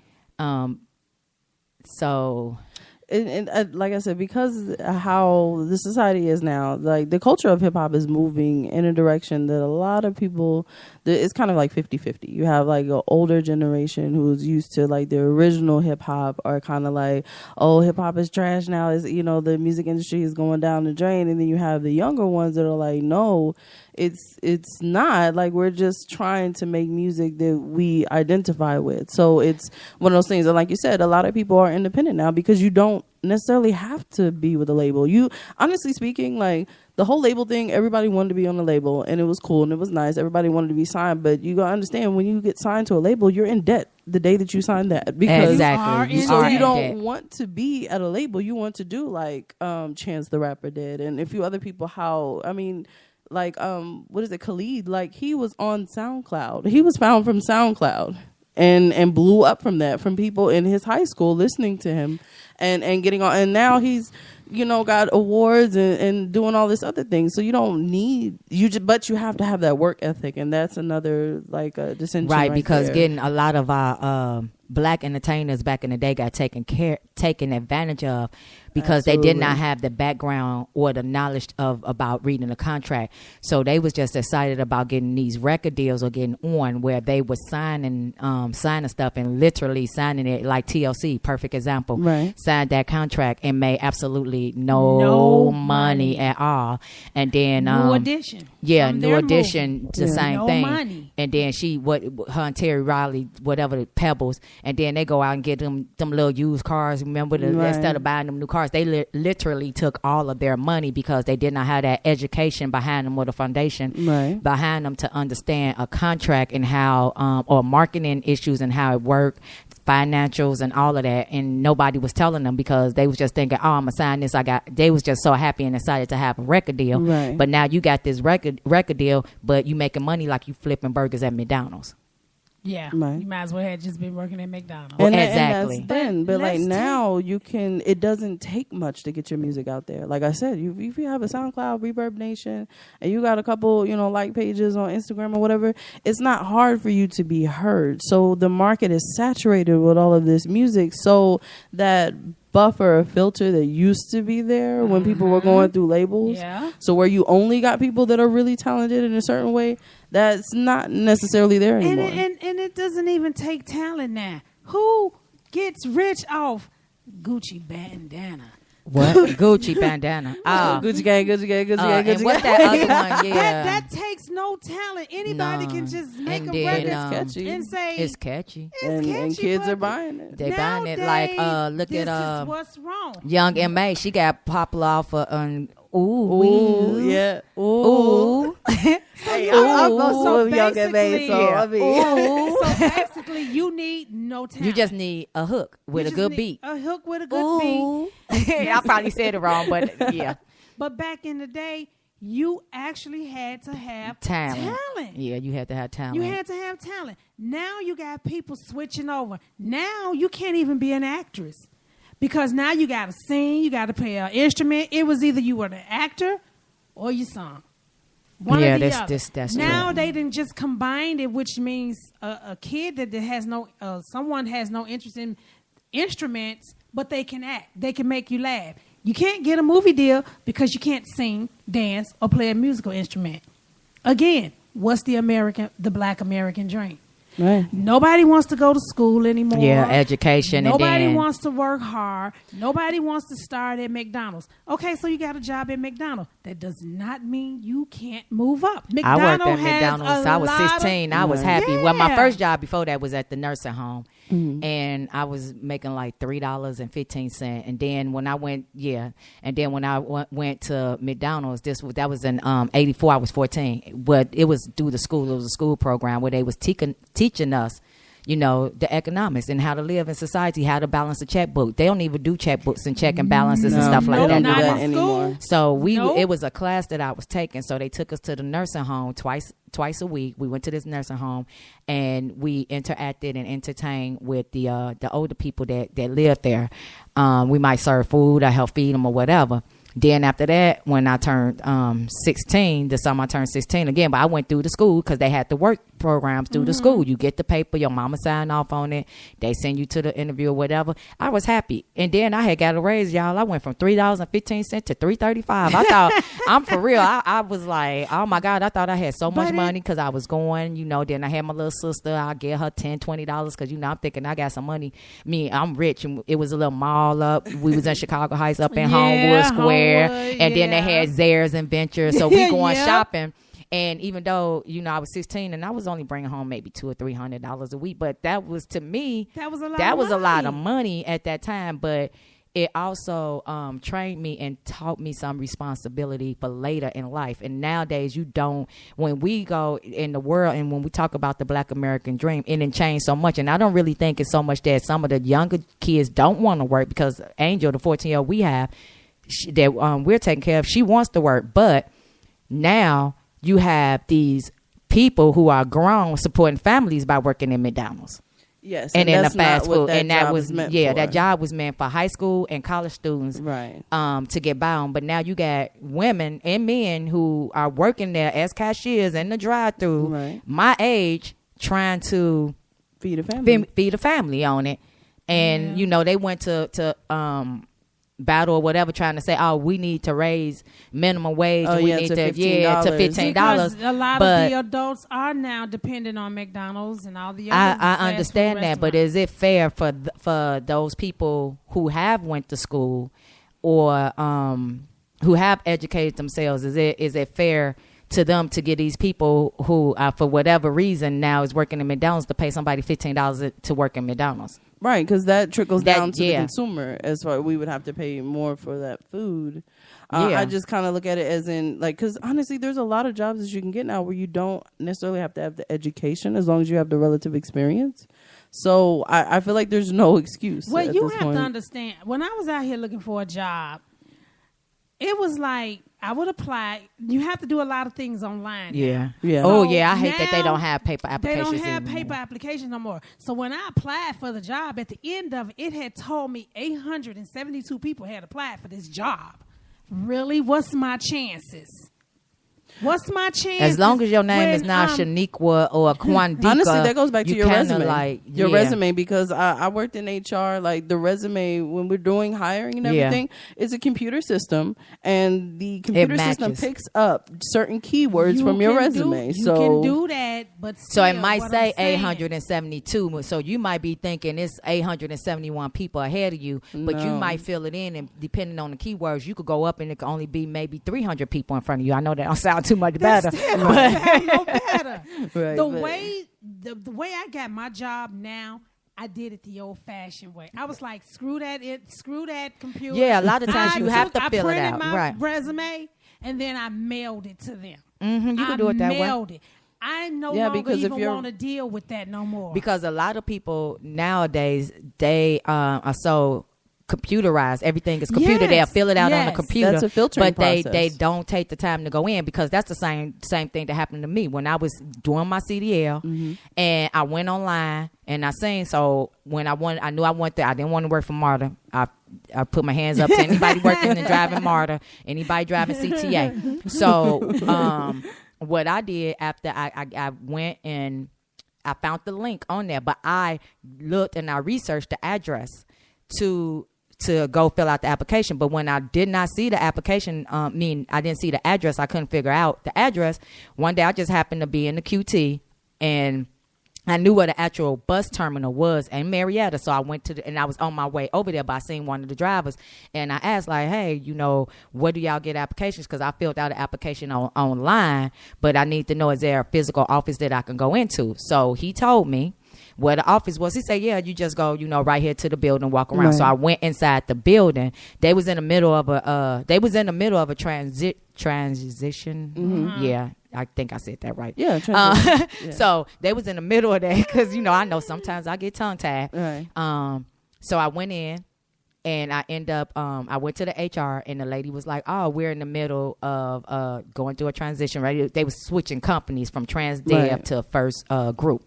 So I seen the gentleman in the hallway. His name was Tim. That's the guy who hired me. But I seen him in the hallway. I spoke to him. I was like, "Hey, good morning. How you doing?" Just spoke to him. He's like, "Hey, how you doing? Can I help you?" Then I told him. I said, I was just coming from HR inquiring about your hiring process, and he was with the new company, and he's like, "Oh yeah, we're going through in about a week or two. We're gonna be calling people." He said, "What's your name?" And I told him what my name was, and then like 2 weeks later, I got an email, then I got a phone call to come in for an interview, but he remembered me just from that 5-minute conversation in there. So when they did get the hiring, he pulled my resume. I don't know, I guess he wrote down on a sticky note or whatever, but he ended up calling me 2 weeks later. I talked to him on the phone, and when he called, he's like, "Hey, how you doing, this Tim? You came over to cop." And he said he remembered me from the house. I said, "Oh, yeah." He's like, "Well, can you come in tomorrow for an interview?" "Yeah, I'm there. What time? Do you want me to come today?" I could come right now if you want me to. But I end up going, the next morning, interview with him and got hired on the spot. But just think, if I had to just sat there and waited for them to go through the process of the computer, it probably wouldn't have happened, because when I went up there to inquire, I think probably about 3 weeks, and I hadn't heard nothing. I just got this little email back saying thanks for filling out the application. Yeah. And I heard nothing after that. So it was like going into that third week, I was like, let me go check this out to find out what's going on. Right. So you have to have that initiative to take that extra step, which a lot of people nowadays don't have. They just sit there and say, "Well, I filled out these applications." But did you follow up on the application, or did you just go online? Did you go to the company and talk to the people? Because that shows initiative. And sometimes, like in my situation, who knows? I probably wouldn't even get called. Well, maybe I don't know. I have no idea. But I took that initiative to go up there, and we just have to have the initiative. And I think we are really lacking in that nowadays. We don't do that. We brainwashed. And then we have what else? Yes, Brittany. Then we have what else that contributes to this Black American dream? Housing, segregation in the housing areas, and lack of resources in the areas that we are populated in. Mm-hmm. And it was funny because we were talking about last Sunday, we were talking about how the creative part of it, and I forgot what her name was. Millie. Millie. She was talking about how art is something that she kind of threw herself in based upon her background, and I just think it's crazy to me that in those inner city areas, those urban areas, we don't have creative outlet stores. There's not a Michael's, there's not a Hobby Lobby, there's not stores like that where children could find potential creative outlets to do things instead of being in the street, or or and things like that. So lack of resources. Food definitely is another thing. All these processed food and steroids that are being put in the food and the milk and everything else like that. You don't have Whole Foods in the hood. Whole Food, you got to travel to go there. Plus, and it's expensive too. Because we can't afford it. Anything that's organic, it is very, very expensive. Yeah, it is expensive. But then, because if you go into the Black neighborhood, and it's unfortunate, most 80% of the time you're going to see a liquor store. Absolutely. You're going to see a Family Dollar. True. You're going to see a Dollar Tree. True. Walmart. Walmart. But Walmart is everywhere. Yeah, them even in the white neighborhoods. They kind of everywhere. That's everybody's store. But definitely a liquor store, a pawn shop. Absolutely. To get rid of pawn shops, liquor stores, those car title places, Family Dollars, Dollar Generals, cash loans, churches. There's an churches, abundance of churches, and which is another interesting thing. Don't take the churches away. Don't take them away. No, we're not taking them away. We just know. naming stuff in neighborhoods, and then when they want to build up, and then the sad part when we get into the housing part of the Black American dream, they move these people. They move not these people. I apologize because I am a Black woman. Yeah.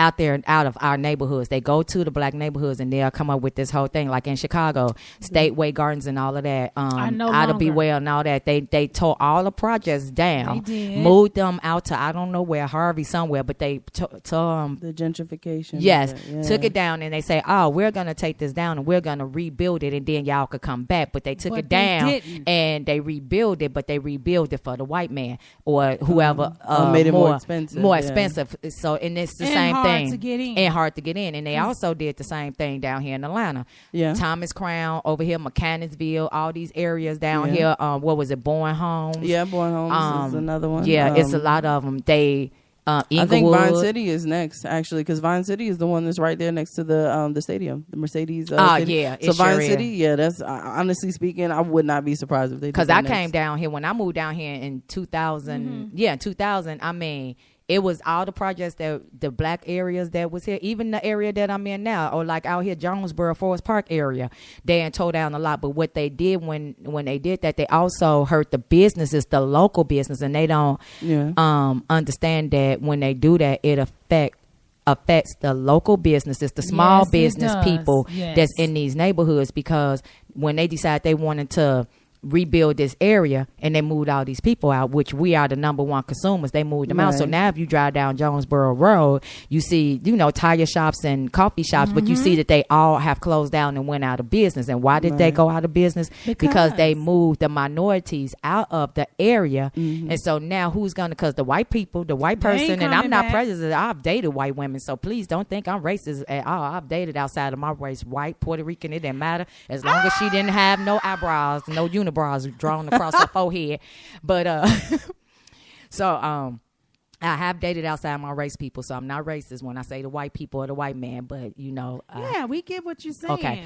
But when they're not going to come to the black neighborhood to shop in these small business stores, so No, they're not. it affects that, and then that is another reason why our black dollars does not stay in our neighborhoods Right. that long, because now they moved us out of our neighborhood. The small businesses, the black-owned businesses, the minority-owned businesses that's in our neighborhood, they are forced to go out of business. Because, again, people that's in Right. these upper-class areas, they're not going to travel to the black neighborhood. They not. And they're not going to support the small local No, they businesses. So, again, what is this black American dream for those who might want to open a business? You know Right. what I'm saying? Like, what? Because if we go and we try to open up a business and the uppity neighborhood, upper class, middle class neighborhoods or whatever, to buy that space in there, because I've been looking for event space, because I want to open up event space. We Right. looking for one for the nonprofit organization. But when I look, like in the black neighborhoods, it's an abundance of areas to open, but then it's like nothing, it's like secluded area, and then it's like cheaper to rent. But then if I go to a local area, say the Buckhead area, they want like Right. maybe 5 times what it would be to get something in Forest Park. Forest Park would be For less 500, space. for less space. They want this small combined space, but Right. then I'm not in. I need to be in a black community to get back to my community. And, Right. and another thing with that too, they give us a hard time for a loan. Yes, You that's can come from another country and get a grant to open up whatever you want, buy a house, open up Yeah. your own business, but they make it hard for Americans. And it's just not black people, it's some white people too. yes. They make it hard for you to say, hey, okay, something happened in my life that caused me to not be able to do this, but this is what I want to do. They're not going to give it to you. They make it very, very hard to even get an American dream. Right. They You just can't get lowered the it to where made it more affordable to buy homes, because now you but only they need don't even want a to give you the doggone loan. The banks don't even want to give you the money. yeah, they still give you a hard time because they lowered it to say you only need I think it's a 620.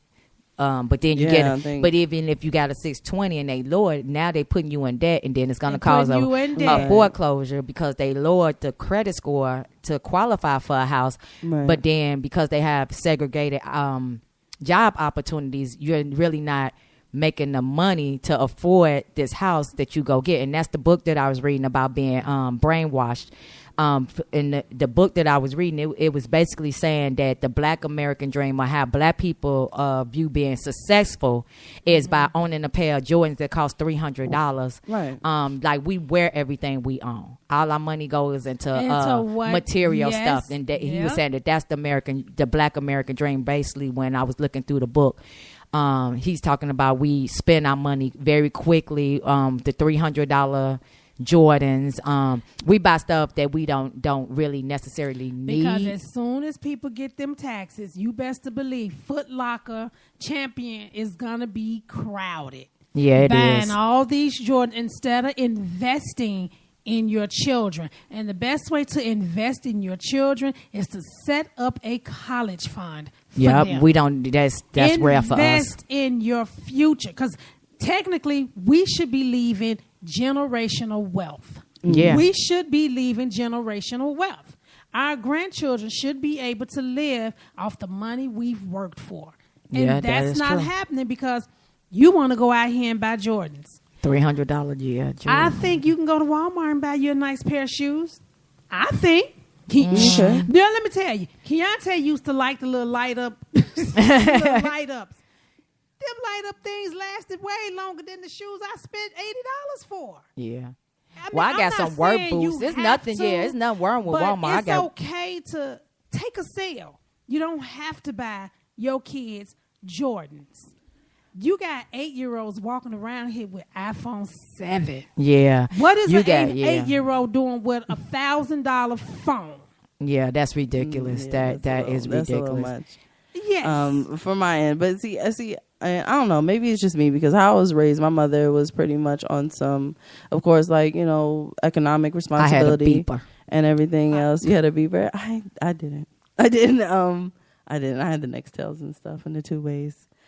Yeah, but like that economic responsibility. So she was pretty much like, if you have the money to buy it and you can still, take care of yourself, by all means, splurge on yourself. However, don't put yourself into debt because, what I'm saying, just because you want to outwardly appear like you have something that you don't. Because we, as a community, we're very flashy community, like having, looking like I am, worth more than what I really am is more important to me than to actually invest now, because that's just how, unfortunately, not everybody, of course, but a lot of it is, especially, in my generation, like it's better for me to like floss and to flex and everything else like that than to actually save money and to have something. And to have something. Then again, another thing is, the younger ones, they don't believe in living life.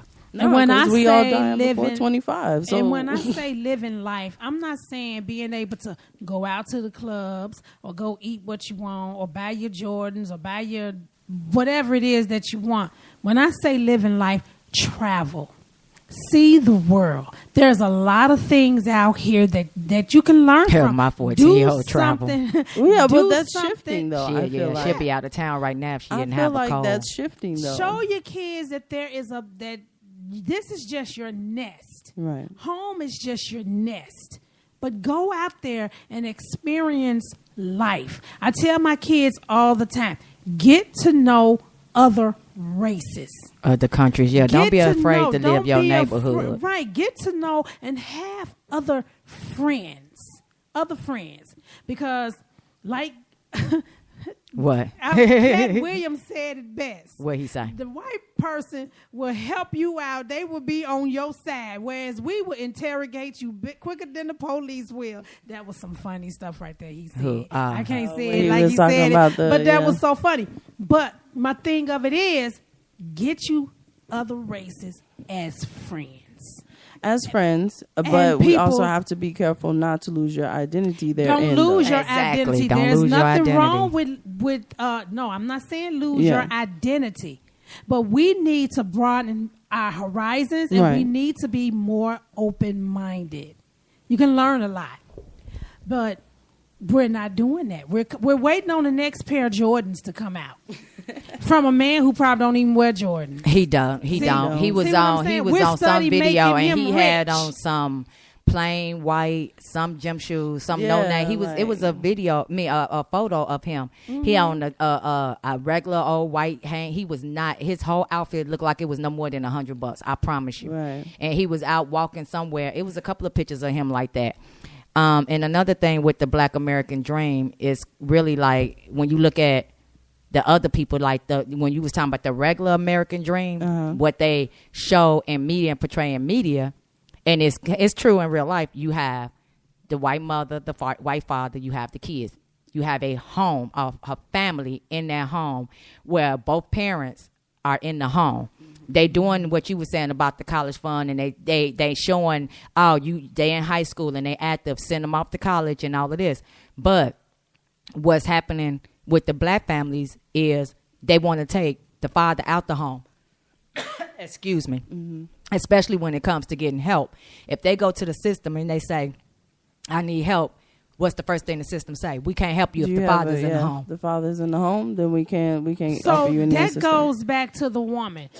Why are you having a baby by a man that you know probably won't be there? Exactly. If Ray already got 6 kids, why do you get pregnant by Ray? Because 7 is a lucky number, you know what I'm saying? So 7 is the lucky number. She gonna change him, girl. She gonna change him. Really? Okay. Okay. Right. He already got 6. That he not taking care of. That he not taking care of because they know. They know. If he already not taking care of the 5 or the 6 kids he already got, what makes you think your baby is gonna be special? It's not. Women are making wrong decisions. Yeah, bad decisions. We're making bad decisions when it comes. But when does and I'm not talking about. That's because when we're being raised, most white women, even in the lower class, they teach them get you a husband. So when they in high school and they dating or whatever, they teach them get you a husband. Get you a husband before get your education. Get you a husband first.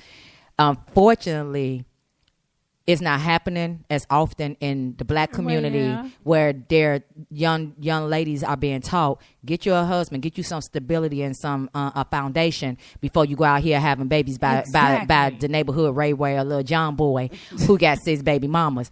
Get you a husband first, build something. And I'm not saying people don't get divorced. People get divorced. People do it all the time. All the time. But at least if you start off and you got a husband in the house, get you a husband, a father, some more stability and more of a home, because we have, like you said, we got a lot of baby mamas and baby daddies, then these kids running around. So it's what's the word I'm looking for? I can't think of the word right now. Like idols. It's nothing for them to base anything on because they do no role models, right? Yeah. They're doing what they was in the environment they raised. You know, the generational curse or the generational curse. Right. It trickles down. So even when, like I was talking about with the tearing down of the projects and everything, if they would have rebuilt them, that was a good thing. Because it did kind of like force the families to kind of move apart, because I don't know how it worked here, but I know the Section 8 in Chicago, and I call it again a generational curse. It wasn't helping. It was keeping black families in this certain class, because a lot of people will go out there and fill out for Section 8 and they'll be on a waiting list for 10 years. Of course, you're going to be on a waiting list for 10 years because Chicago Section 8 was built to transfer down generation to generation to generation. So great grandmama and been on it in the projects, grandma and been on it, mom and been on it. Now you own it. Now your kids automatically get it. So it's not any room for them to grow outside of that community to understand. Let's get educated. Let's move out this community. There's no program. No program. Yeah, they confine to transitioning you off of Section 8 to give somebody else a chance. Now I understand if you're sick and you're disabled, okay, and you can't work. That's what SSI is for, though. I get that, but SSI, you can't go and pay market rent. Nah. So I get the Section 8 for that part, but there's no program put in place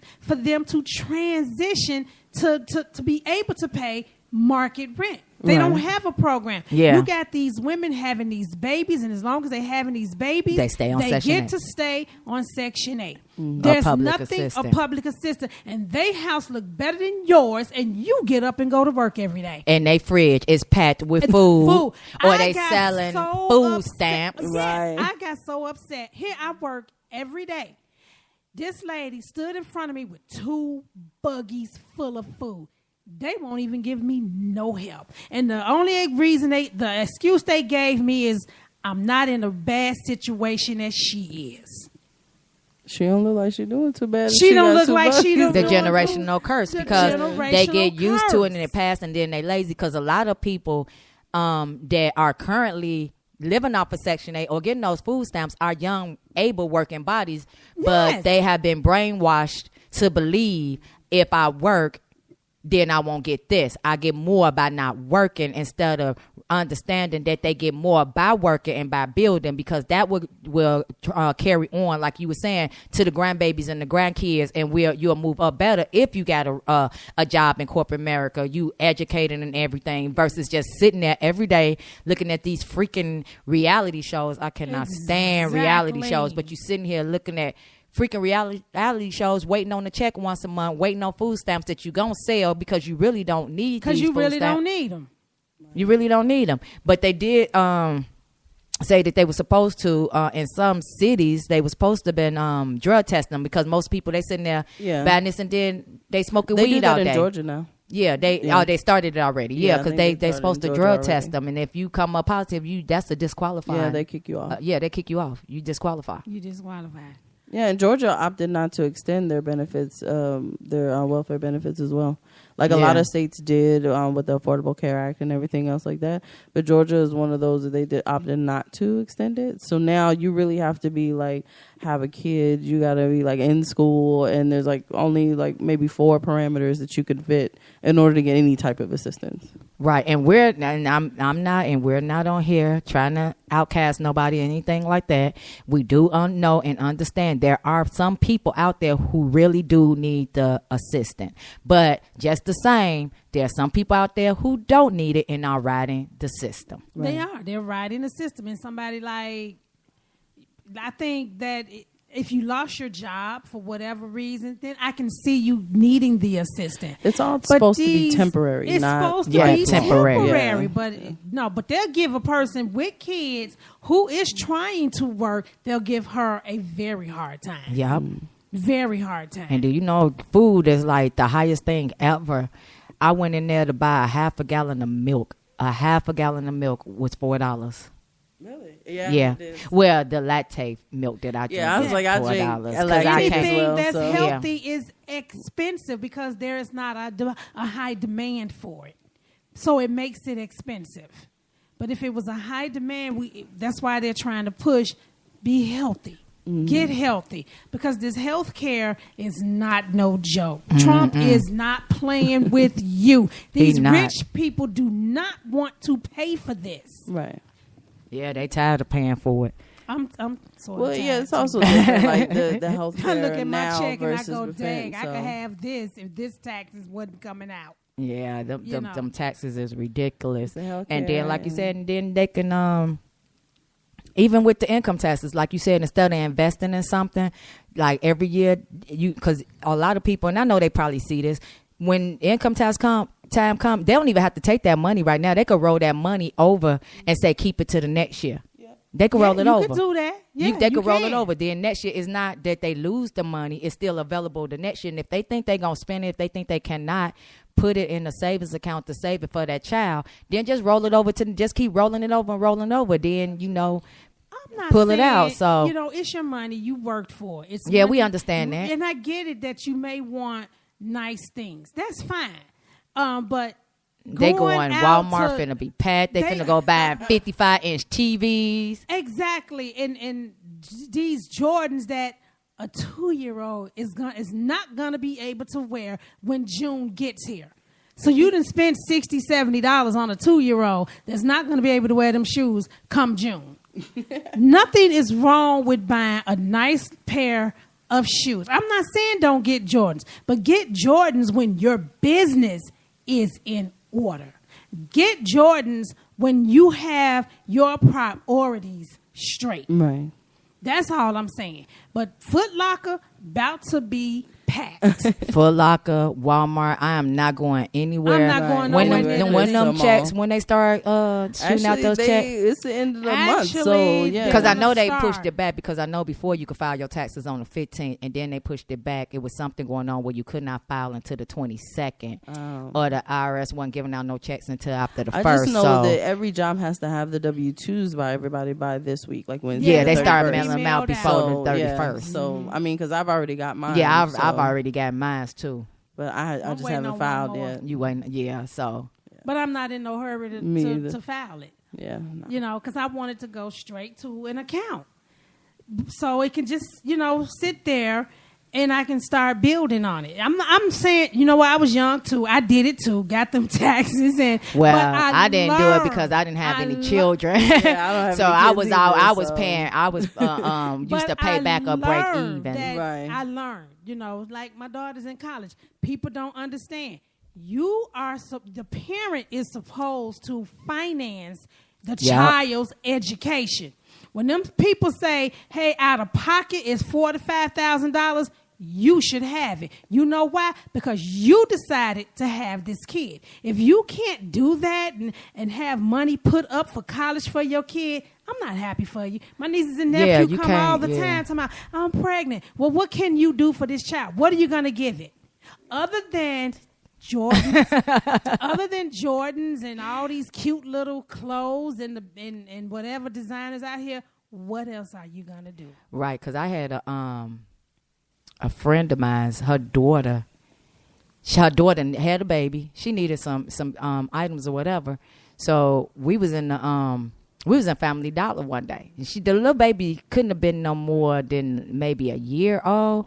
But we were in the Family Dollar, and her mom didn't have that much money or whatever. We was in Family Dollar. She was like, "Hey, Don, look, this cute. I didn't know they had baby clothes up in here." And it was during the summertime. It was a little girl. They had cute little sun dresses for like $3, $4. I was like, "Yeah, girl." And I was like, I used to buy them for my goddaughter all the time because my god kids wasn't picky like that. We didn't raise them like that. Nope. They was not picky. So I told her, I said, and I would take my goddaughter Mari, and I get her little $20, and we'll be picking out, and she'll tell me if she didn't like nothing. But we went in the Family Dollar.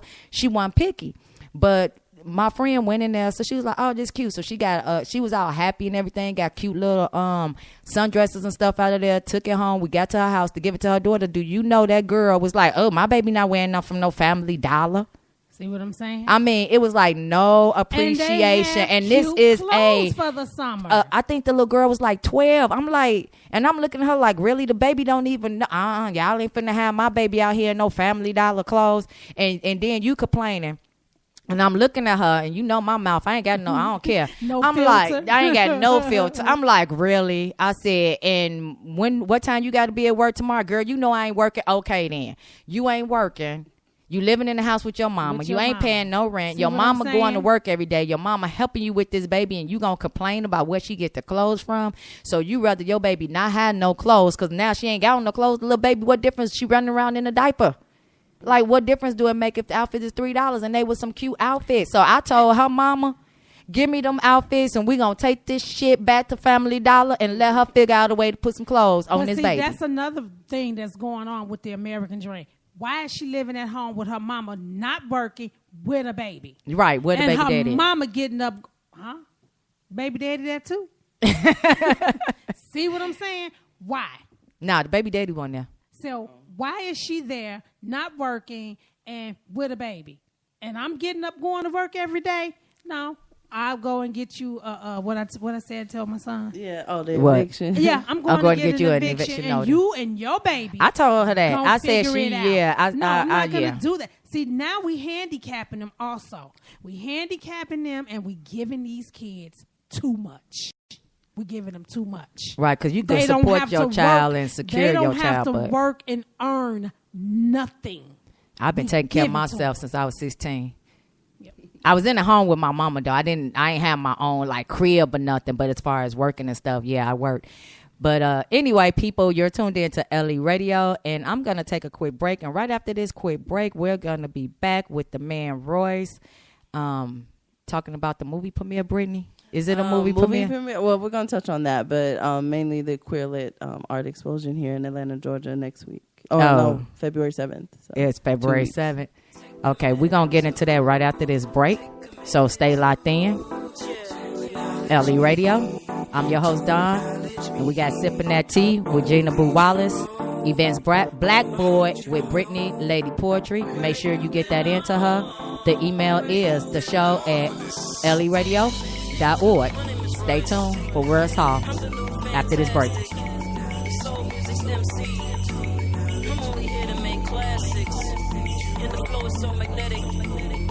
They say I got 4. I'm thinking this is August. Can you about to get schooled. Fresh as any bouquet, cooler than December. I am fly as airfare, the mile high member. I'm so September, the one they all fall for. Always camera ready with a message, where's the camcorder? Sitting for this black and white pose behind the keyboard. Wave so sick, fade looking like a seashore. Front row pack, fans sweating, wanna see more. Wait for me to land, drop cuts like a lawnmower. Curtains never close, but they beg for an encore. Hands in the air, yelling Royce to the throat sore. Lines like forever whenever there's an in-store, in stores. Man, what I got in store is iller than most and sicker than gross. It gets the show moving like the Deaf Poetry host. No more dealing with hardships, on my yachts we float. Celebrate stacking this bread, let's have a toast. Give me a glass of acknowledge me. Go ahead and get your glasses out. We're gonna take a ride. Feel real nice, it's where you belong. It's where you belong.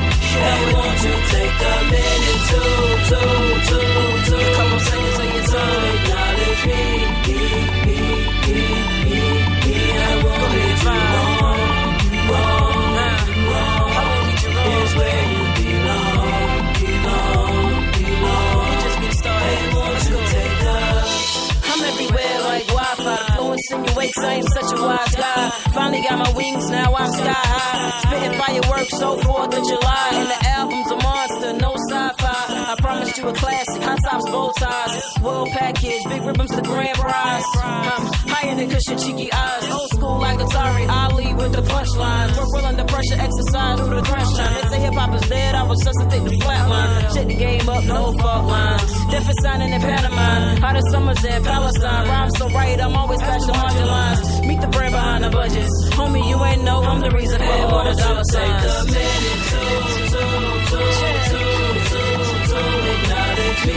I tried to warn you, didn't I? I told you it was gonna be nice. Is where you belong. You're the best of both worlds. Hey, won't you take a minute to just go ahead. Take a minute. Pull out your heart and wires. Rolex, your Timex. Is where you belong. Time is all we need. Hey, won't you take a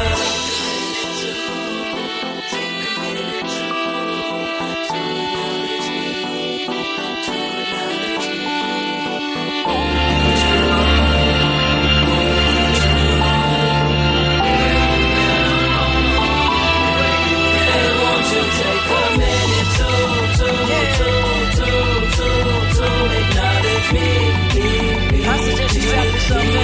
I won't need you wrong. It's gonna be a crazy ride. Wrong is where you belong. In case you didn't know, my name is Royce. Hey, won't you take a minute? And I'm inviting you to take a ride. Brittany. All right. Oh, I'm sorry. I was grooving to the song. My bad. I was trying to take a minute, you know. So, hello, everybody. Hello. So that was Royce Hall, Man of the Hour, that's actually about to come online. So just a little bit about what we're discussing today is Queerlit. So Queerlit is an art explosion. We're having like visual arts, singers, painters, poetry, everything. So we kind of want to just bring to light what's going to happen here in Atlanta, Georgia, February 7th. So we have the amazing Mr. Royce Hall, and we're also going to have, is Aaron going to come on? I'm calling on. Okay. So we're actually going to have someone else come on to explain. So how are you doing tonight? Yeah, good. I think we need to turn the mic on. Yeah. There we go. That will help. Yes. All right, so just explain a little about it's Queerlit. So just explain to me, or to the viewers, like what that is. Okay, so basically, Queerlit is Okay, well, let me give some backstory. Of course. So Aaron, Ada, and I all went to college together in Tallahassee, and now we're all here in Atlanta. Ada has an event company also called Love Her, and there's some of the best events that I've been to. Erin is doing her thing here as well. Here we go with Spellman and Actors Express. So pretty much what Erin decided was that she wanted to start some sort of event. Got it. An event space, a live performance event that you got it? Yeah, I got it. I actually had I got a missed call from that. Oh, okay. Number. Okay, so yeah, that's Erin. So a live performance event that's based on affirming the different aspects of our community, the queer community, LGBT community. Right. So we're creating a safe space that allows our artists to come in and showcase what they do, to share, to build, to be affirmed, to be celebrated. So we're going to have 2 visual artists that we're painting throughout the night. We have, of course, vendors, authors, painters, of course, poets, singers, musicians. It's going to be a great night.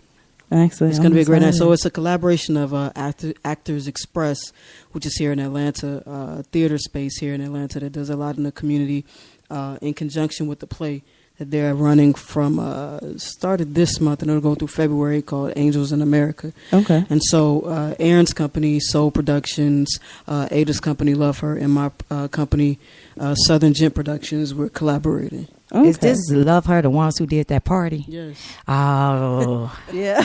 Why you say it like that? Cause that party, I don't even use the word lit, but that party was lit, as the young people say.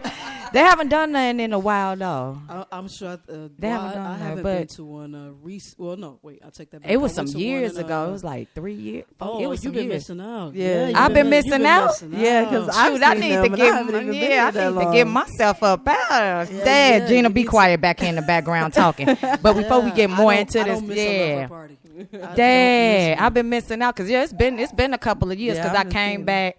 I moved back down here in 2015, but I think it was either 2015 or 2014. I think it was 2015 was the last one I went to. Oh, wow. No, it's been a minute. A few months ago. Yeah. Oh man, y'all got to tag me in. Y'all got to tag me in that. No, it was nice. Just like it was. No, I go because it's certain parties that I will go to, and that one I will go to. I do go to CJ Jones when she do parties. It's certain people that I will go to because I like the crowd. I like the energy. So Gina and I background talking smack y'all. I like the energy and I like the crowd. And what's the other? It's another somebody else's parties that they don't even get parties no more. They just stopped. They did their last one. Ladies that Play. Yeah, ladies that play. And I will go to the Ladies that Play party. Man, there was some beautiful women used to be up at them parties. But anyway, let's see if we could get this is Aaron I'm calling. Aaron, yeah. Let me see if we could get Aaron on the line.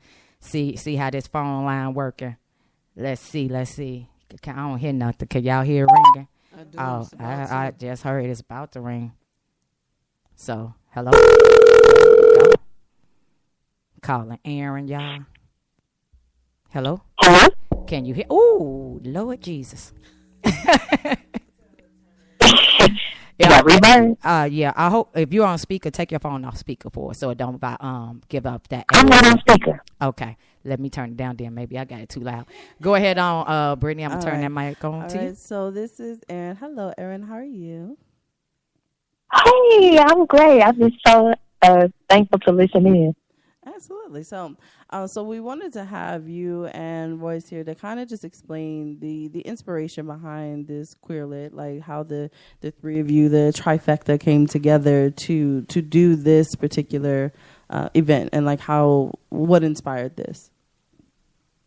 Yes. So I actually just moved down from California, from San Francisco to Atlanta this last few months, and I knew Ada from a while back, and I knew Royce from FAM, and I was working with this theater, Actors Express, and they're doing this play, Angels in America, which was one of the first pieces that was written about HIV and AIDS. And so I've been curating a group of events to just kind of destigmatize the concepts of AIDS and HIV, particularly in communities of color. And so as an addition to this thought, I wanted to gather a group of amazing, dope folk to kind of celebrate queerness and queer arts and performing arts. And that's kind of the genesis of Queer Lit. So that's what we're going to be doing. Okay.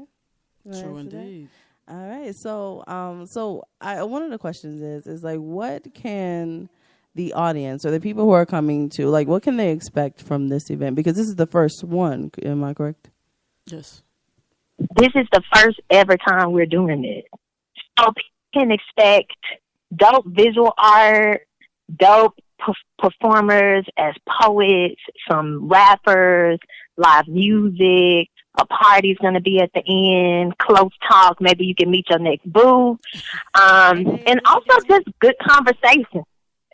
What day Huh? is this? What day is this taking place again? February 7th. February This 7th. is February the 7th.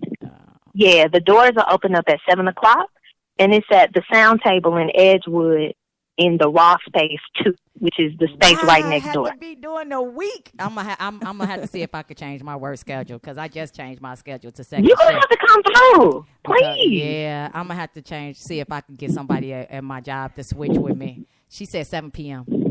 So I'm gonna see if I can get somebody. Yeah, but at we're going work to be there till like switch. 11. You'll be there till 11. Yeah, I'll be getting off at like 9. But I'm gonna see if I could. I'm gonna see if somebody at my job could switch with me and I could come through. Please. That would be sound- phenomenal. Got to come through. Yeah, and Royce could talk about the specific artists that are going to be there. Yes, absolutely. I wish I had paid attention. He told me about it. I wish I had paid attention because we had a artist here last week that works with our nonprofit, Millie, and she's an amazing dope artist. She's down in Macon, and she's an amazing artist. Yeah, we got some of her artwork right here in our house hanging on the wall. That's her stuff out there. Yeah. Oh, wow. Yeah, because I dope. would have known. I would have let her knew about it so she could have been in it. Oh, I like that. Yeah, that picture hanging on Yeah. the wall. Yeah, that's mean, she, Millie. Macon ain't Southern that far, so. Southern Soul Arts. Southern Soul Art, yes. Yeah. You got that, Aaron? That's her IG name. Southern Soul Art. Uh-huh. Yeah. Okay, that's it. Okay, IG, got you. Okay. So, Royce, could you tell us about the talent that is going to be showcased? This list, honestly, putting together these artists and reaching out and connecting with some of these artists is almost it's ridiculous in such a great way. I think one of the words that comes to mind when I think of this night is liberation, because it's the space and the art that we have on hand is, oh my goodness. Okay, so first we do have I will be performing. Brittany will be performing. Yeah. We also have Queen Sheba will be performing. Who else? We have Coley on drums for that night. We have oh gosh. Karis Lovechild. Karis will be performing. She gonna be there too? Yes, Karis will be performing. Who else is on the list? Let's see. I'm thinking of the list in my head. Dr. Kiana Cuts, she'll be performing. Okay, that is a nice little list. Yeah. We have a yeah. we have. I know y'all gonna be there. Well, I know Brittany gonna be there because she in it. Gina. We have a nice list, and then we have a Wednesday. That's a Wednesday, and we also have visual artists too who will be painting throughout the evening. So we have Fallon, Fallon, the fashion designer. No, not that Fallon. Not that Fallon. Oh, okay. I thought it was her. Okay. Fallon, who you may know, Na Rogers, painter. Na does a lot of like she'll come to your house and host a sip and stroke. I mean. Yeah. Sip and stroke. Sip and paint. See what I said? You And never stroking. know what's gonna happen in And Punani's painting. Playhouse. I like that. Sip and stroke. Sip and sip and paint. 7 p.m. Oh wow. 7 p.m. to 11 p.m. The performance aspect will be doors open at 7. Show starts at 8, and the show will run until about 9, and then we'll have a dance party. Yeah, I'm definitely gonna have to switch my Please schedule. come out and support. Yes. Okay. So definitely come out and support. We will have a henna artist. You may know Franche, Lovely Locks with the. So Franche and her son will be there. Yeah. So they'll be there. Who else? We have Ty Soul. We have Latoya Thomas as one of the visual artists for the evening. Phyllis Iller, who is amazing. Who else we have? Kissa Joe will be singing. We have quite a few people, so the lineup is phenomenal. And I'm quite sure I got a couple messages that popped up a few minutes ago, and I'm sure that those are more artists interested in performing. So it's going to be an amazing night. And some people have already asked, will this be something that occurs more than just this time? They're already that excited. Yeah. And also, y'all, it's free. Yes, so it's free. accessible to all. Yeah, it's so free. It is free. Definitely free. It's free. It's Yes, straight up free. It's a free party. Free. Yeah. Yes. Yeah. You know we coming out now. It is free. Please bring your friends. It's at the sound stage. Sound table. I'll say sound two. table. I keep saying sound stage. It's sound table. My bad. Yes, space 2 of the sound table. Yes, on Edgewood. On Edgewood. Yep. Yes, tell somebody to switch that schedule with you. Oh, okay. Okay. Right. I'll definitely be there, of course. But lit.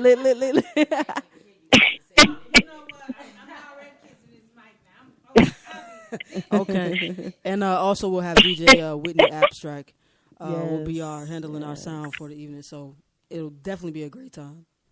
I'm excited. Yes, I'm excited. Make sure you come. Bring friends. Yes. Everybody come through. Indeed. Yeah. So, Aaron, this is like the dopest radio show ever. I'm so glad that I listened tonight because I'm going to be a religious follower. And I'm ready. You have to come into. So I'm gonna reach out to you because we got to get you in here because Aaron you're doing a come. lot. And please, I would love to. Y'all would have to kick me out the house because I just want to sing. Absolutely. So, all right. So, okay. So we did like the promo video and everything like that. So one of the questions that we were asked for the video was, in one word, how would you describe Atlanta's art scene? So I'm gonna ask you this question since they asked me. So how would you describe the queer art scene or just Atlanta art scene in general? Aaron, you asking me or Royce? I'm asking you first. Okay, dope. I think that the Atlanta art scene is dope. Like, I'm really into the visual arts here. I think that the music culture is really fresh, really fly. It's like a raw energy to me, which I think is important. So I think that the artists here are kind of like pre-commercialism, which I'm really, really into. I found like just being, working in New York and California, people like get commercialized so quickly. Absolutely. I feel like since I've been in Atlanta, I can feel the deep roots of the South. Like, I'm originally from Alabama, so I like Southern artists. I like that our work is grounded in ancestry and roots. And so I think that the Atlanta art scene is dope. I'm looking to find more performing arts, like theater folk, that are doing like gender bending pieces, that's coming out like butt naked. Like, I'm interested in performance artists that are kind of pushing the boundaries of Black performance in new ways. So that's something that we're trying to do with Queer Lit. Just trying to get real free as hell, which is a definite tradition of Atlanta art. Absolutely. All right. So what about you, Royce? Like, how do you feel about the scene? Hey, girl.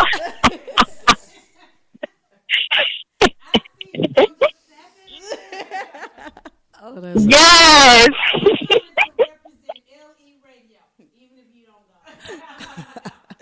Come on. You got to.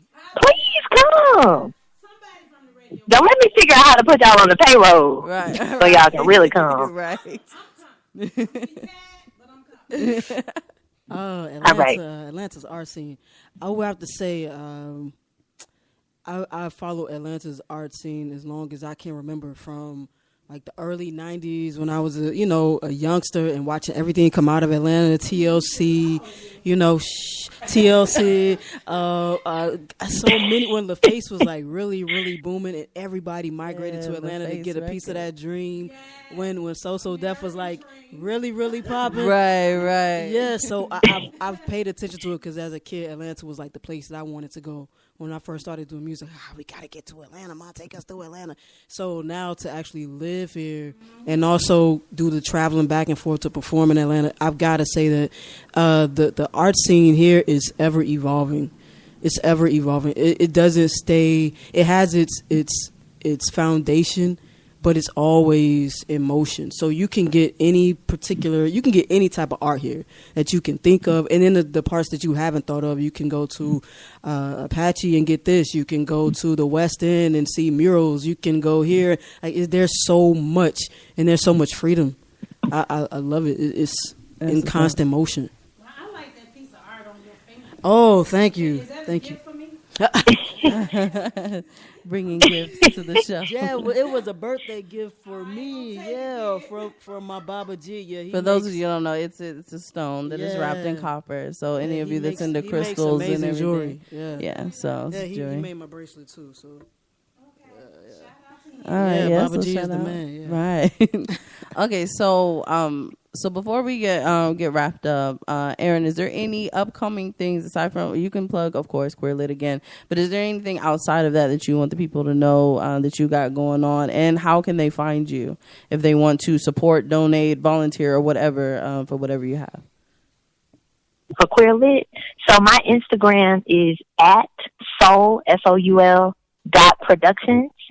That's my production company. I produce theater shows, visual art shows, and also music shows across the country. And people can follow me there. Also, I'm creating a show at Spelman right now called Black 3000, which is a look at blackness in the future in the year 3000. So y'all can check that out. Absolutely. February 15th through the 18th at Spelman College. So that's going to be real dope. But yeah, other than that, see y'all on the 7th. Hit us up if you want to volunteer, if you have any other thoughts. Yeah. I'm gonna try real hard. I'm gonna try real hard to get. I'm going to work in the morning. See who could switch with me on the 7th. So I'm pushing. I'm pushing. I know you will, Gina. Keep rubbing it in. Gonna be representing Ellie Radio. Girl, I want you to take me. Do I want you to take anything? I want you to take me. So, my man Royce over there, tell the people how to follow you and what anything you got coming up. You got coming up. You want to let them know about? Yes, absolutely. Well, of course, Queer Lit. It's February 7th. That is my plug, because I'm so amped up about this event. Other than that, right now we're filming the sequel for See Me, which is a D. Thomas picture. I'm so excited about that. If you've been following D on social media, you can see all of the updates. She's sharing things as she goes through the footage as we film. What else? My second book, Poetics, will be it's complete, so it'll be released soon. I haven't chosen a date yet, but new music soon. But yeah, Queer Lit. And D. Thomas, I love D. Thomas. That's who took my did my photo shoot. I did a photo shoot for her. The photo with the guitar. Yes. The one with D. Thomas be on the show. Like I've already reached out to D. Thomas. Cool, because I need to get with her so she could do another photo shoot. I already reached out. So she could do another photo shoot. She did the photo shoot. My cover that is currently. I love that photo. Oh, I love that photo. Yeah, she's amazing photographer. And I was really uncomfortable with taking off my shirt. I'm like, I don't know about this. Like, I walk around home all day with no shirt. She's like, take it off, just put the guitar. I was like, I don't know, but yeah. And I'm not gonna lie, I was nervous. I was holding that guitar tight. Yeah, you'd be like, what you saving these photos for? Yeah, I was holding that tight. I was like, I do not want my nipples on Facebook or nothing. I was holding that. And Karen was laughing. They was like, loosen up. But she was real calm. She was like, I ain't gonna put you out there like that. Here, hold the guitar like this. And I love working with her. I love working with her doing that photo shoot. She's Because amazing. I was nervous. I just did not want any of my body parts. I don't want nobody seeing it on social media, whatever. So, but she put me in that position, and she was just like, "Look." And then, of course, everybody thought that was my sexy look, but I can't see. I didn't have on my glasses. And I was trying, and she caught the picture. That was one of those. She caught it off guard. She was like, "Look over here," and I was trying to see what she said. Look, and I just like turned my head. And she snapped the picture because it was looking blurry in there. Because Karen was like, "Take off the glasses." I'm like, I ain't want to take off my glasses. I can't see nothing. Then I got this guitar. I don't have on no shirt. But yeah, but she was good because it wasn't like she caught me in the moment when she was just like, hey, because she was, I seen her when she moved, but she was like, hey, Don, look over here. And I just like turned and she snapped it. And that was that photo right there. I love that photo. Indeed. So shout out to D. Thomas. That's another plug. Shout out to D. Thomas if you need a photographer. I don't know her availability, but she's an amazing photographer. She did do that cover photo that's on my page that I keep recycling back up there because I just love it so much. Love it. And, my social media, Instagram and Twitter, I am Royce Hall. Yes. Pretty simple. I am Royce Hall. Yeah. Yeah, but Queer Lit, February 7th, Sound Table on Edgewood. Queer Lit. Doors open at 7, show starts at 8. Amazing lineup. Yeah. Amazing Black vibes. Love, Black Pride. Yes, Black Pride. Celebrating queer stuff, gay, LGBTQIA. Right. Elemental P. We are celebrating all that good shit. Yeah, I love it. It's all of it. We could be a little raw on here. Just found out, so okay. Just still don't degrade women. Right. No. But Ellie Radio will be in the house. Gina Boo. Yes, Gina Boo will be in the house. Lady Poetry will be on stage along with Royce Hall and everything else. So we're definitely going to be, LE Radio is definitely going to be represented at Queer Lit. Yes. So come out, Queer Lit. It's free. No excuses, people. Right. Free. It's free. Right. And it ends early, so you could get home and still get up to go to work the next morning. 7 p.m. Where you're supposed to park. That's right. 11 p.m. This is because it's where it's in Edgewood. Yes, but it's right next to a parking lot. This is right next to a parking lot. I'll share the event on my page again. Yes. I think I saw it on there. I'll be scrolling through, but I share that on my page for y'all. So absolutely. Wednesday, February 7th. Thank y'all so much. 7. Yes. You're welcome. You're welcome. Thanks for tuning in. And we're going to get you in here in Punani's Pole House real soon. Yes, got to get Playhouse. Yes! Playhouse. I can't wait. Yes, absolutely. So we're going to take a quick break, and then we're going to come back, and we're going to wrap up this show tonight. Again, you was listening to LE Radio, and tonight's topic was Brainwashed. The Black American Dream. What did that look like? So, again, we're going to wrap it up right after this quick break. We'll come back, and that'll be it for tonight. So, stay tuned for that wrap up right after this sticky situations.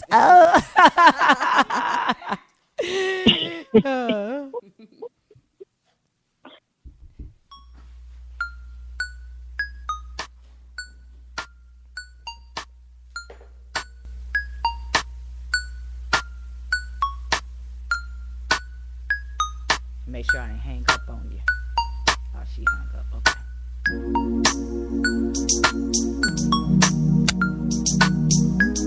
Yeah, we're gonna wrap it up after this. Yeah, I'm just gonna play this one song and then we're gonna wrap it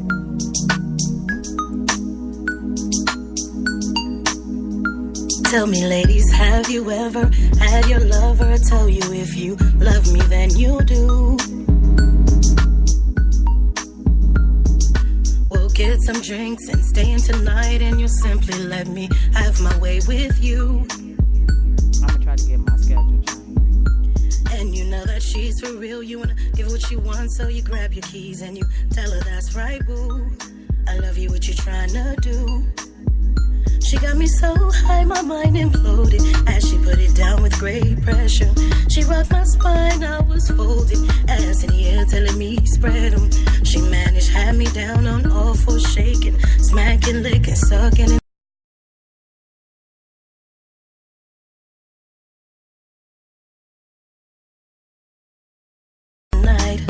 And just be her masterpiece. Out of tons of sticky things to eat, baby. Sugar-coated caramel apples, chocolate frosting, cream marshmallows, jello shots and cherry ices, lemon bombs and peach martinis. My pussy's flowing, so can your strapping. I can't fight it, it's good to me. I'll arch my back and let you pound me with my eyes closed tight, screaming, king, do me. Sugar-coated caramel apples, chocolate frosting, cream marshmallows, jello shots and cherry ices, lemon bombs and peach martinis. She was a pretty mixed persuasion, short and feisty. I'm thinking Cuban occasion with a heavy fixation, a sort of obsession for the educated thug type. Yeah, baby girl was the definition of femme, simply defined. Erotic, exotic, thick hips, I'm talking Jill Scott fine. Now, my greatest painting was inspired by a simple invitation that she gave me one night. It came without hesitation when she said the same thing. I had been thinking about the whole time that as long as I kept it interesting, I could have whatever I like. She was my Pichu, liked it nasty. I was happy to oblige. Yeah, she knew she had me. Now, an invitation like this had me anxious indeed, but I guess I was more intrigued by the visions of me making history with her body that night than anything else. I knew that tonight of all nights had to be right, and she knew her invitation when she placed it, so I made sure my shit was tight. Her body was blazing, my mind was racing. The temperature was elevating with each passing moment. I didn't quite know her expectations of me, but disappointment wasn't quite my style. It's crazy though, it had been a while since I felt this way. She had my attention, I'm counting countless ways. Strawberries, whipped cream, chocolate wine, Malibu and pineapple sip from the straws of red vines. The situation is getting sticky and I obviously don't mind, it's going down. So I'm asking myself, what you really gonna do now? I got my freaky little red bone, turned all up in my bedroom, and discretion in my playroom. Shorty assumed the position. Ladies, now Candy I'm lying kisses. here, reminiscing about last night's sticky situation scene, and how she freaked me. It had me covered in melting chocolate, strawberry glosses, cherry drizzle, and whipped cream. I'm fiending and I'm so sticky. I love the way she slowly paint me like a stuck Picasso. I can feel her hands and breath all over me. I'm overwhelmed and feeling so easy. She got really wild and poured honey all over my assets and treasures. It's been a while since she handled me. I love my studs, so I let her. She managed, had me down on all fours, shaking, smacking, licking, sucking, and tasting. And it was good to me, riding that strap, and she promised me I'll be alright if I just did what she said. And have some fun tonight, and just be her masterpiece. Out of tons of sticky things to eat, baby. Sugar-coated caramel apples, chocolate frosting, cream marshmallows, jello shots and cherry ices, lemon bums and peach martinis. My pussy's flowing, so can you strapping. I can't fight it, it's good to me. I arch my back and let you pound me. With my eyes closed, tight, screaming, king to me.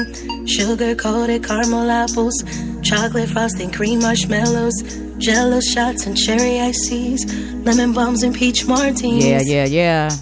LE Radio. Make sure you get that music in. LesElegantRadio@gmail.com. Absolutely. Yeah, sticky situations. I think we all, we all had some sticky situations, but that's not a conversation. Right. All right, over there, just sip your tea. Tonight is not one of those nights to be talking about sticky situations. See, I can't even get that out. Yeah, that's a whole nother conversation. But again, we appreciate you every Sunday for tuning in to LE Radio. Free the show, free your mind. Yes. That truth with no chaser. Never know, what's going to happen here in the Punani's Playhouse. And again, if you want to be invited to any of our private events, you must be a member. Go to Hip Inc. Hip Inc.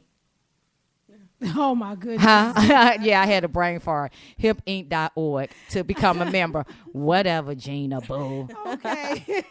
Whatever. Maybe I was sipping on some vodka instead of that tea she was talking about. Or you can go to leradio.org and follow the prompts and go to Hip Inc. as well. Yeah, exactly. And you can also go to leradio.org to pick up those tickets for any of these shows. Remember, if you've been to a show in the past, no show is the same. We have some amazing show. We don't have the same people from last year. Nope. Totally different people, with the exception of some. We do have Kara's Love Child again singing.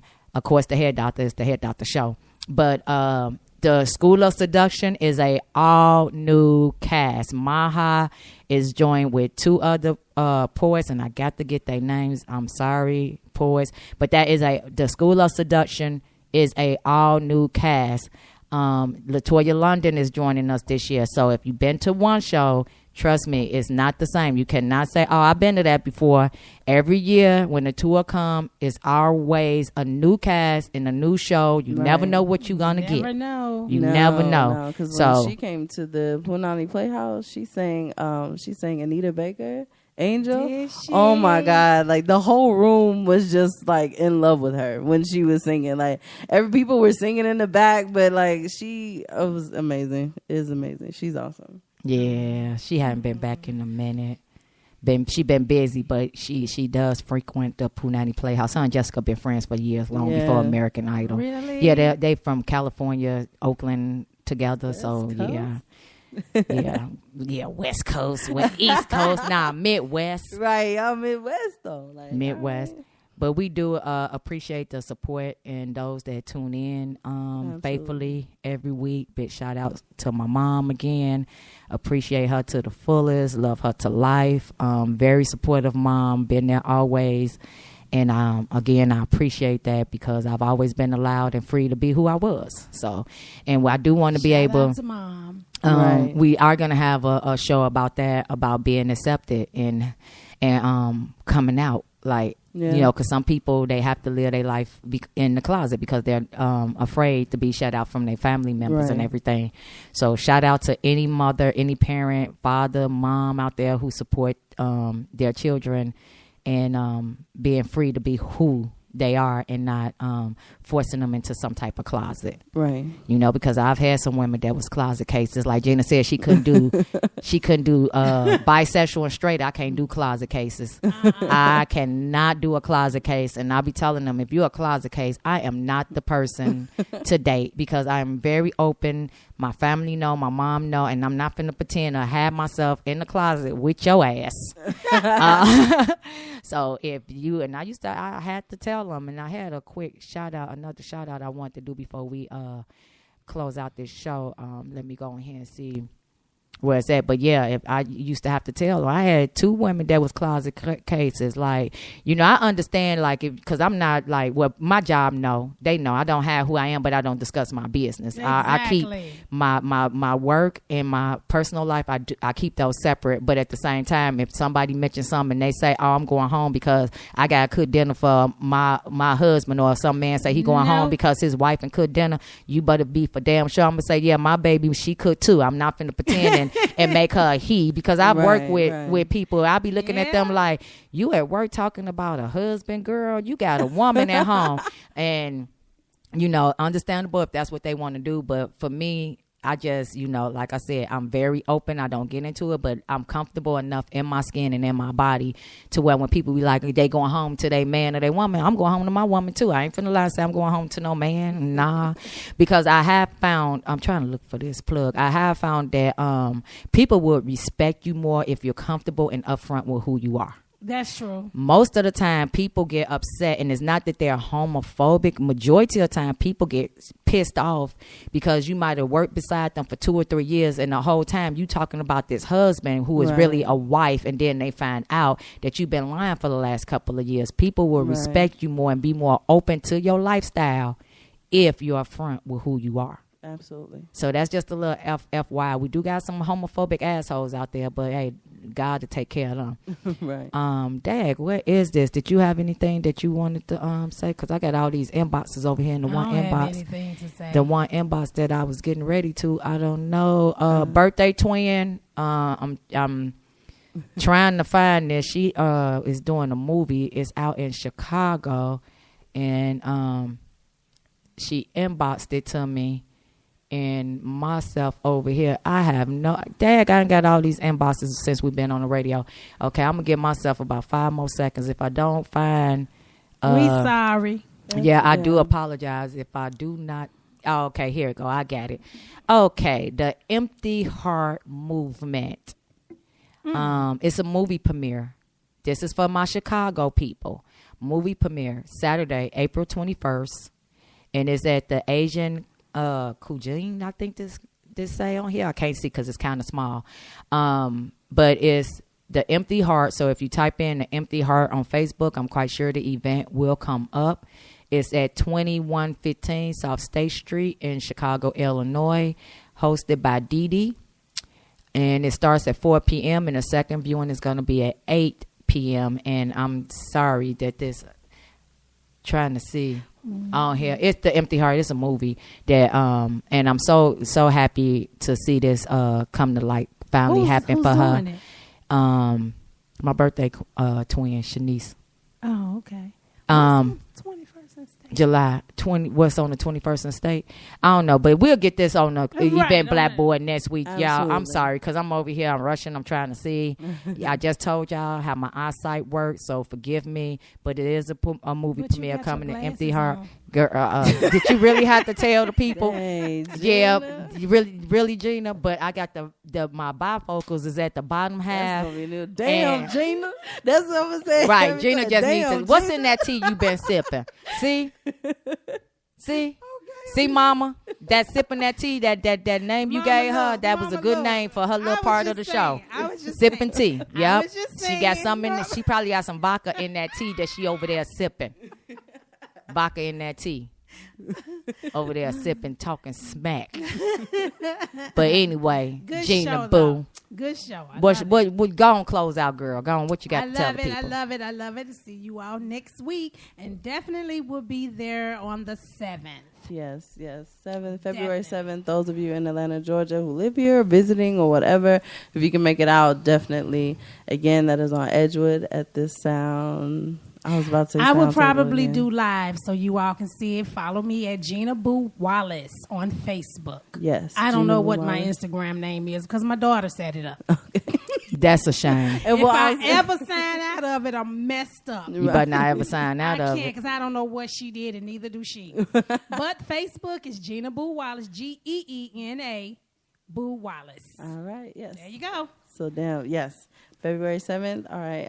Yeah, just again, thank everybody for listening and tuning in. Everybody who's been doing, all the new viewers, everything else. We love you so much. Thank you. Yes, we appreciate you, and everybody have a good week.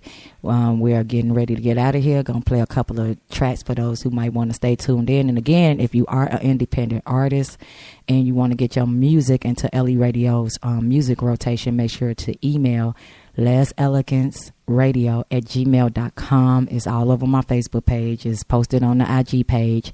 And again, if you're following us on IG and Twitter, you can follow us at LE Radio 2010 on IG and Twitter. And I'm trying to see, again, I can't express enough or say enough. Get your tickets early. Do not be like those people out in LA that was hitting me up last night trying to get into that show.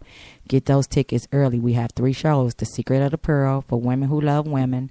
We have the School of Seduction, open to everybody. All shows are open to everybody. And we have the Head Doctor show. And I know what a lot of people be thinking. So you need to come out and find out why it's called the Head Doctor Show, because I've had some people hit me up and want to know. If you want to know why it's called the Head Doctor Show, you have to come to the show, and that's the only way you want to go and find out why it's called the Head Doctor Show. So again, you could get those tickets at www.punanilove.com, or you could go to leradio.org, and all the information is on there. And we will be having some gift baskets that we're going to be raffling off as a part of a fundraiser. Those days we're going to have the amazing Cheyenne is coming down from St. Louis, originally from Chicago. Gonna have some nice little snacks and cupcakes and cute little chocolate cover strawberry. This is not free unless you're in VIP. If you're in VIP, you know you get the taste for free. If you're not in VIP, it's gonna cost you a little bit, maybe $1 or $2. They can do it's $1 too. fun. It's fundraiser. And we're also getting ready for our first fundraiser here at Punani's Playhouse, and that's going to be the hookah fundraiser, where we're going to have hookah, food. And I think we're having entertainment as well. Are we going to have... I think we have to check that. I may have some light entertainment. Yeah.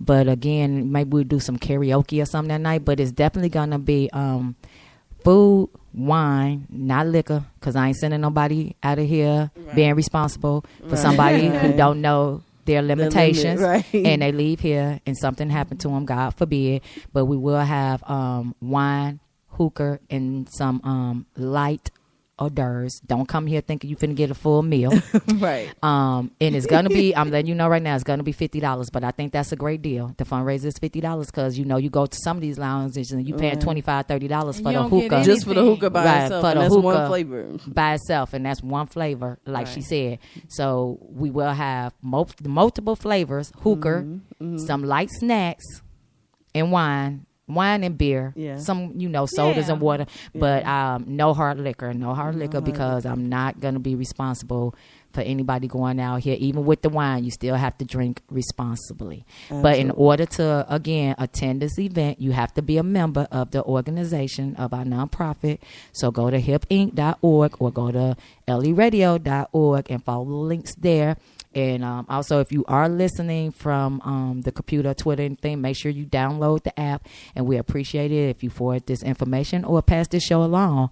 If you have any ideas, any topics you want us to talk about, email Brittany at the show at leradio.org. Yes. Again, if you want your event on our Blackboard, get it in the show at leradio.org. If you want to be a guest on the show. If you have a movie coming up, anything that you want to talk about, just a general conversation, email us at the show at leradio.org. And that's about it. And like I said, you can follow us at on IG and Twitter, LE Radio 2010. You can follow me on Facebook. Don't Troll Les Elegance is out. And I know I had some people still talking about they want to see us on live. Next week, we will start doing live videos, but the only way you're going to be able to see us live is you have to go and like Les Elegance Radio on Facebook. It will not be live on any of our personal pages. That page, unfortunately, I had over 10,000 followers, and when I keep saying this, my feelings were so hurt because it took a minute to build that page up. Some white French chick out in the UK hacked my page. But she must have been somebody you dated. Because she was pissed. No, I just said a French chick in the UK. I ain't never left my country. She might have left. She was mad at you. Dang. I never thought about that because I did have some people that used to work with me I remember you said in the past that only worked with me because they wanted to date me. But I was like, no. Like she got pissed, they went wasn't. To the UK and said, "I'm gonna get her back," and she might not even be in the UK now that you say that because you could say you anywhere on your Facebook page. On your Facebook page. Right. Woman, give me my page back. She's sorry. No, I'm not sorry. No, whatever you did, we're gonna say you found her page back. I'm sorry. I just have to say this one thing. What? Please. I just want to congratulate Kendrick Lamar for winning over Jay-Z tonight for the Grammys. I just have to say that, yeah. Kendrick Lamar pulled it out. So I mean, I don't. Which one? Was it Love? That last one? Which? It was track? the last one that he the had. Love. Yeah. Oh, I love that. Yeah. So shout out to Kendrick Lamar. For I've been like, practicing. I was gonna do a lap dance off of that in Jay-Z the chair. is okay. Maybe for one of the fundraisers, you know. One of the one of the fundraisers might be able to. No, it was gonna be a private dance. You know what? Well, never mind. That's for Jessica. So that was gonna be a private dance. That's a private dance. Private dance. I hung up my boxes, so no more public dancing, chair dancing, anything like that. But again, people, we appreciate you tuning in to LE Radio, and we'll be back live next Sunday. Make sure you follow us. Keep up. I have some new shows coming up. Barstool. Fantasies and Conversations is going to be coming up, and that's short erotic love stories. We're going to have house music coming up. Punani Poets coming up. Jessica Holter going to be doing some stuff on here for the Poetic Soul Artistry. So just follow us. Make sure to stay locked in not locked in because we out of here. Just stay tuned in, and we're out of here. And again, everybody have a beautiful week, and we will talk to you again on next Sunday. Live here every Sunday. We are live. So again, just follow us on Facebook to stay locked in to what's going on with Les Elegance Radio. This nigga T-Money, drink rock, triple X. Hey, we should have been for this, like, right now. Certified fresh beat. Hey, send me that. Send me some of that. Please. Thank you. I just stepped in with a bottle. I just stepped in with a model. I just stepped in with my whole crew. All eyes on me when I come through. I just stepped in with a bottle. I just stepped in with a model. I just stepped in with my whole crew. All eyes on me when I come through. Stepped up in here. Money over here. Drinking on that hard. But we don't do beer. I'm just trying to throw this money where the strippers at. We just always getting money. We some hustlers, man. You on stand still. We on stand still. Like we off a pill. Drinking on this liquor. Blowing on the swisher. Got me so official. Clean as a whistle. Like a booty jiggle. And it be tatted, nigga. And I be flattered, nigga. Play with my money. Boy, I'm gunning back. Different chains on me. Boy, I'm stunting. Bet your lights hit my charm. It just glisten. Watch. I see you niggas looking, you just piss, man. Check this, but I don't give a damn. I'ma do my damn. Got a bottle, got a model, got my whole crew. Don't try to shake my hand, I don't know you. Hey, the team in the building yelling out squad. Fresh on the beat, make your head nod. Can't stand you fuck niggas that be frontin'. Knowing damn well you ain't getting money. Knowing damn well you ain't counting nothing while you talking like you got it. Nigga rock said running, nigga. Squad on the slapper like this. Boy, your face look mad as shit. Her booty so fat, nigga had to hit. Afraid we out of time, I run it back to miss. I stepped in. I get it, no asking, no questions. Stay fly and get girls like a lesbian. I'm with it. I stepped in. I'm blessed getting cash like a reverend. I cash out, come up when I'm betting. I get it. I just stepped in with a bottle. I just stepped in with a model. I just stepped in with my whole crew. All eyes on me when I come through. I just stepped in with a bottle. I just stepped in with a model. I just stepped in with my whole crew. All eyes on me when I come through. All eyes on me, make you look twice. It's your boy, baby. I'm on my third life. My team in it, no, we nothing nice. 80s babies, one of a kind. And I just stepped in with a bottle. I ain't sipping, I ain't pouring on a scottle. I'm about to twist it, about to blow it to the clouds, though. It ain't looking already drawing crowds, though. You ain't put in, it ain't coming round. Nah, I learned that as a youngin' in the town. Yeah, from my old hill through my first pound. And if it's sipping, dog, better be brown. See the last week my spaz on, this one getting cash on. So it's gonna pop off like tops on. We back out like beef on. Act on, cause baby is nothing. When my team in the building, man, all my niggas something like. I just stepped in with a bottle. I just stepped in with a model. I just stepped in with my whole crew. All eyes on me when I come through. I just stepped in with a bottle. I just stepped in with a model. I just stepped in with my whole crew. All eyes on me when I come through. This radio podcast is brought to you by HIP INC, an educational-based nonprofit arts collective where creative minds come together, share, and create art. You can become a member, donate, and sponsor by going to www.hipinc.org. Like them on Facebook at The Hip Team and on IG at HIP_INC.